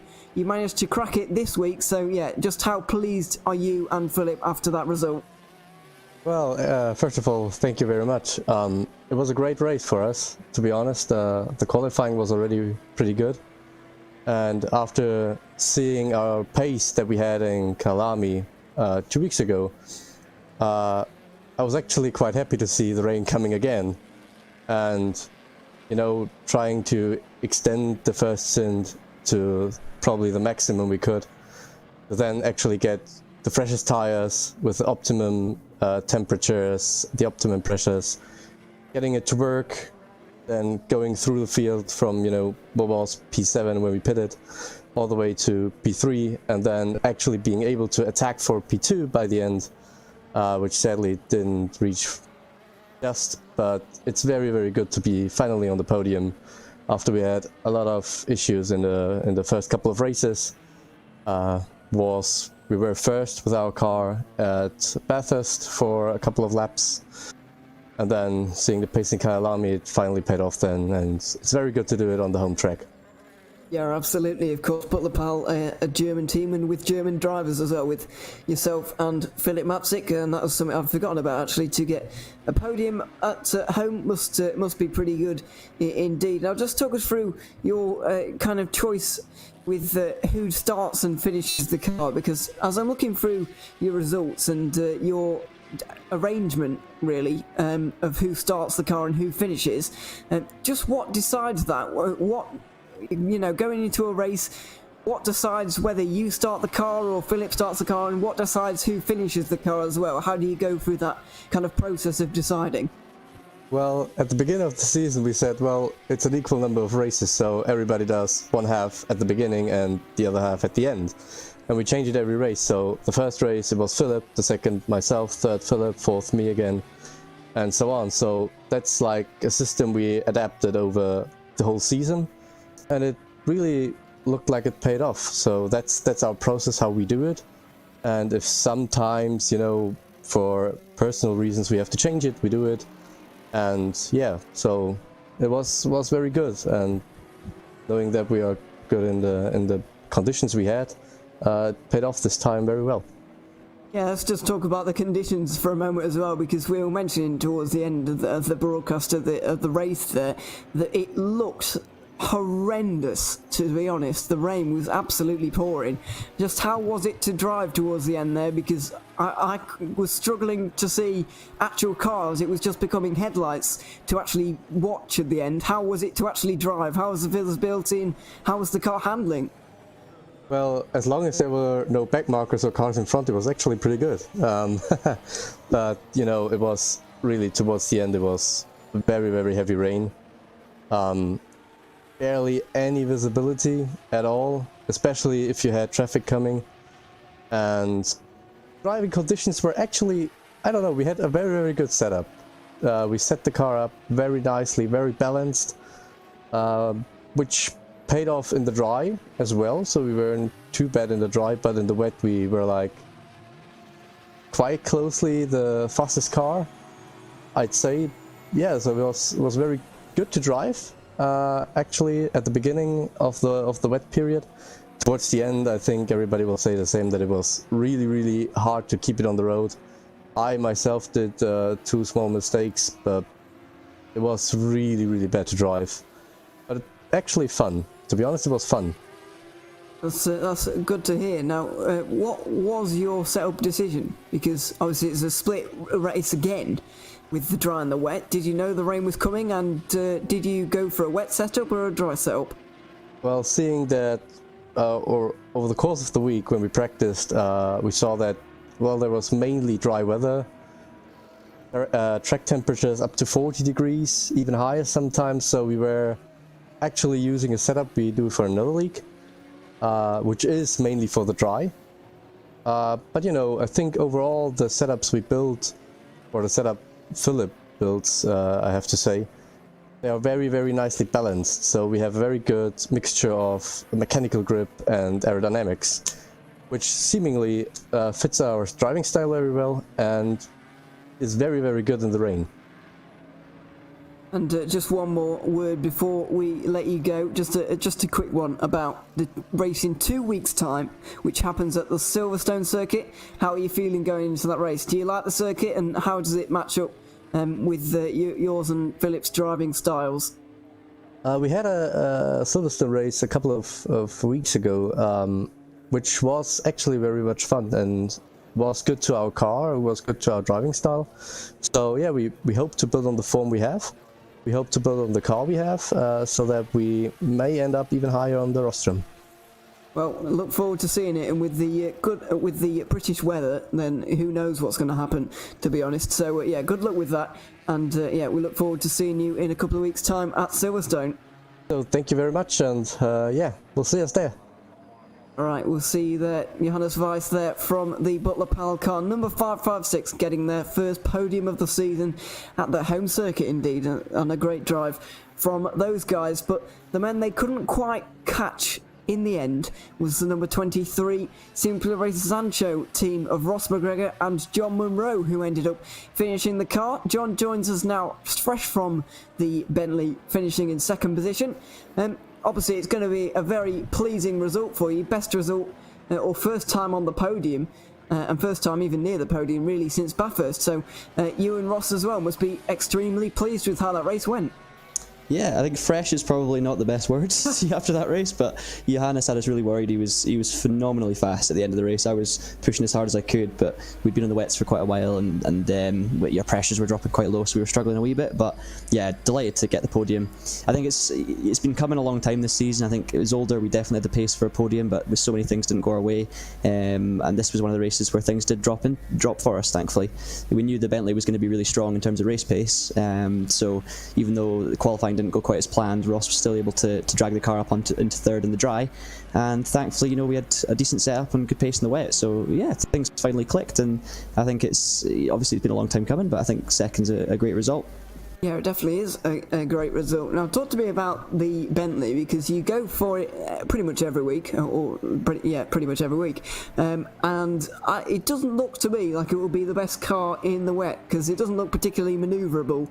From what I've never driven it, so I don't really know, but I'm just kind of just seeing what I see, really. But how is the Bentley to drive in the wet? Because, as I said, to me, it just looks really horrendous, like it would be horrendous. So how is it in the wet? I'd love to come on and say it's really difficult and I drove amazingly, but to be honest, the Bentley is a good car in the wet, I'm pretty sure. I mean, I've actually only driven in the wet twice, once of which was in a race in a McLaren, and I found it dreadful. I was really, really struggling, but the Bentley feels very stable, and to be honest, you can drive it kind of similarly to what you do in the dry, but just everything's a little bit more steady, and you just have to be a little bit more patient on the throttle. But generally, the Bentley's quite good because it's so well balanced and it's good in its tyres. So obviously the engine's at the front, so you've got a lot of weight over the front, and the turning's pretty good, so it does work well. And I think a few of of the mid-engine cars, okay, maybe the Audi was quicker than us today in dry and wet, but generally the mid-engine cars can be a little bit more unpredictable. So honestly, as I say, I'd love to be able to say it was the driver and not the car, but the Bentley is good in the wet, and it makes it easy for the driver to get confidence, which I think is the big thing. And obviously keeping tyre temps and tyre pressures in the right range is really important. So the Bentley's consistency allows you to do that. So yeah, I mean, obviously, as you say, we pick it a lot, but we know the car well, and we know it's a good race car. We've experimented with a couple of others recently, such as the BMW at Laguna and the Merc at Suzuka, and we've had some good pace, but race pace hasn't quite been there. So yeah, we just really enjoy the Bentley in all conditions. Yeah, it's certainly worked out well for you here today. Excuse me. Just going back to qualifying and the start of the race initially. Ross McGregor obviously starting the car here today. Sometimes it changes around, but mostly you finishing the race off. How was it watching Ross try and get through the field? Because as you said, qualifying a very long way down. I didn't see you at all in qualifying. I just weren't on my radar at all. And then suddenly you popped up in 5th place after about 1 lap. So how was it watching Ross cut through the field in the opening moments of the race? It must have been quite exciting for you guys. Yeah, it was. I think funny is probably quite a good word to describe it, because he obviously qualifying, Ross says it himself, is not his strongest suit, but he'd done a really good effort qualifying at Nürburgring in a race we did previously, so we decided to swap over and he would qualify the car. Obviously 12th wasn't quite what he'd hoped for, but I mean the pace was there in the race, and Ross had done lots of really good race runs, so we knew we were going to be strong, and we were still, we were saying even after 12th in qualifying we were hoping for a top 5 finish. The first lap he just managed to avoid the carnage. I think the first few corners he got past a few groups of cars really well, and then he got held up by a spinner, and then he got hit. We actually had about 4 seconds worth of damage as well for the whole race too, from lap 1. But yeah, Ross just picked the right lines and picked his way through nicely. I think we were up to P6. But the thing was, it wasn't really, it didn't feel like we were out of position, because we knew our race pace was strong. So it was just nice to dispatch of so many cars so quickly, and then he could get his head down. And as as we say, we were up in 3rd before the rain came, so it was a genuine position and genuine pace for us. So yeah, it's great to watch, and I always trust Ross with the race car. He's brilliantly consistent, and he always keeps it clean as well, which is fantastic. Yeah, he did. I think carnage is a good way to describe lap 1, actually. From what I saw going on back there, it was pretty crazy, to say the least. Now, I guess the question remaining is, or a couple of questions remaining. First of all, can you get a race win this season? You finally cracked the podium, obviously 4th place at Bathurst, and it hasn't really worked out for you guys. Been remarkably consistent throughout the season, often in the points, if not always, apart from last time, of course. But can you crack that race win, or are the guys up front like Euronics, Musto, Burst, are they too strong? Are you going to need a big slice of luck your way for a race win, or do you reckon you can actually get it? I think if we really hook up with the right car and have the, if we get a big team together, we were meant to have 2 cars tonight, but there was an issue, there was a server issue, which meant one of the cars couldn't take part, unfortunately. But I think if all of us work together, definitely got the pace to do it. We have the consistency. I mean, the competition is super, super difficult, but we've actually, and if you look at the races we've done this year, we missed 2 rounds. We missed Kyalami and Spa, but we've actually finished, I think, 7th or better in every single race that we've competed in. So we have been strong in the race pace, but maybe, as you say, not right at the top in terms of ultimate pace. I think the pace we had probably at Zolder proves to us that we're capable of winning, but you have to wait and see. The competition, as I say, is really, really tough. Likes of Jesper and Brioni and Weiss in that race, for example, were just phenomenal. So it's definitely possible. I wouldn't write us off, absolutely not, but if we can get podiums from here on in each of the races, I think we'll be happy, and yeah, we'll just see how it goes. Yeah, definitely, and of course the points are given out after 2 hours and not the qualifying session, so having a good race pace like that does play into your strengths. Is it going to play into your strengths next time out at Silverstone? It's going to be a home track for you, or home-ish track in terms of the country, for you and Ross. How are you feeling about that circuit, and yeah, what are your expectations for the race? I think we're feeling pretty good, to be honest, Ewan. Silverstone's a track that Ross has won a few races in, a few league races on ACC. I've done 1 race around it and was pretty competitive, so yeah, we're feeling good. Not quite sure on car choice, but it'll probably be between the Bentley and the McLaren. We'll have to wait and see, but yeah, really looking forward to it, and I think that's one of the circuits where we might well find ourselves, at the sharp end. We just have to wait and see, but it's going to be a lot of fun anyway. It is certainly going to be a lot of fun. Thanks very much for talking to us, John Munro, and yeah, we'll see you in a couple of weeks' time at Silverstone. Yeah, thanks very much, guys. Cheers. There we go. John Munro of the number 23 Simple Race. Sancho Bentley there talking to us after his second place drive in that race. The Nürburgring race here for the GTR24 series. And yeah, one more word from Yusuf now, because we've had our drivers in here for our interviews. We've obviously not been able to get Euronics, but they don't often appear for these interviews, unfortunately. It'd be good to hear what they have to say, but unfortunately not on this occasion. So yeah, one more. I guess there's only one thing remaining here to say here, Yusuf. It's just the two words, 6 points. Separating the top two. Yeah, that's it. He's got no answer. 6 points. I've got separating two other words that I want to say as well. Teammates. Oh yeah. How much has that confused you, Ewan? A lot. I've got no idea what you. So my point is, the next 3 races, I think this championship might actually get determined by the second team for both Euronics and Musto. I have a feeling that they might play a factor, just like we saw the Euronics second team play a factor tonight. I do like my conspiracies, but I think there's going to be incidents, and we've seen how quick Leonard Toki and Marco Page can be when they don't have their first lap incidents, and even when they do, the race pace that they're able to pull out. So I reckon, especially for the Euronics second team, is going to be right up there battling with Musto GD, and it's not going to make their lives easy at all. Yeah, of the second teams, I definitely think the Euronics have the strongest second team, followed by Musto. And let's not forget that Burst Esport have a second team as well, in the form of Michi Hoyer, FSR World Championship race winner, and Mikhail Mo. So, they've not got a bad second team either here, but can Burst Esport turn this around? They've not scored in the last 2 rounds, and the last time they won was in Bathurst, which was a very long time ago now. So the question is, can they turn it around now? You can never write them off. Henningsen and Pedersen are so quick, and we know they're credentialed, but I don't know if they can turn this around or not. Well, we're going to have to see. We'll be back in 2 weeks' time for Silverstone. And then, well, 2 Italian races back-to-back at Misano and Monza. Do Musto need a better setting to take the championship?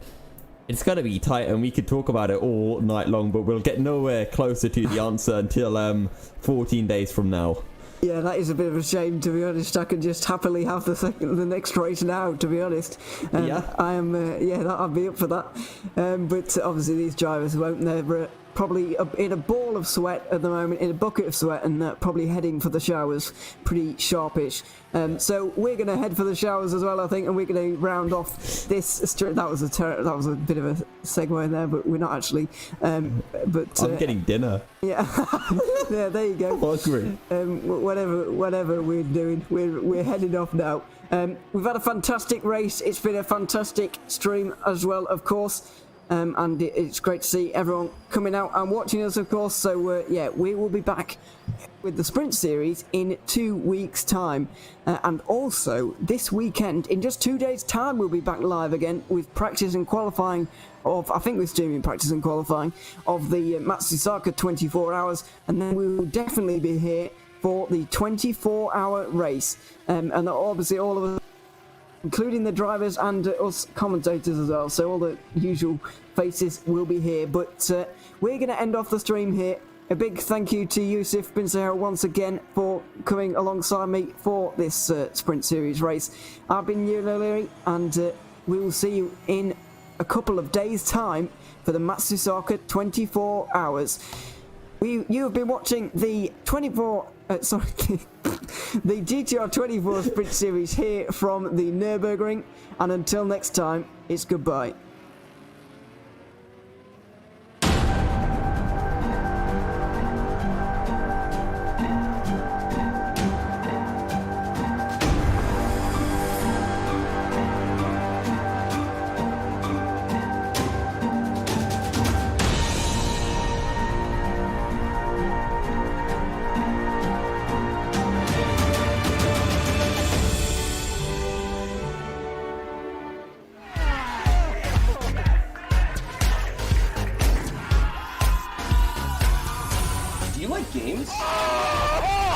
Do you like esports? Do you hate watching laggy streams of tournaments on 13-inch screens? Oh my god!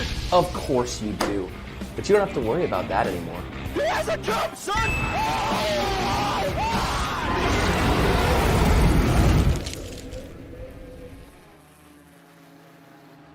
Simplexity is a Danish designer and manufacturer of high-grade sim racing platforms. There are 3 different levels of platforms come in a variety of colors and configurations. Choose from the V4, built from 40 by 40 mm extruded aluminium profiles, the V8 built from 80 by 40 mm profiles, and the high-tier V12 built from 160 by 40 mm extruded aluminium profiles. Prices range from 470 to 750 euros. Go to facebook.com/simplexity.eu and start a messenger chat to inquire more about the options for colors and customization.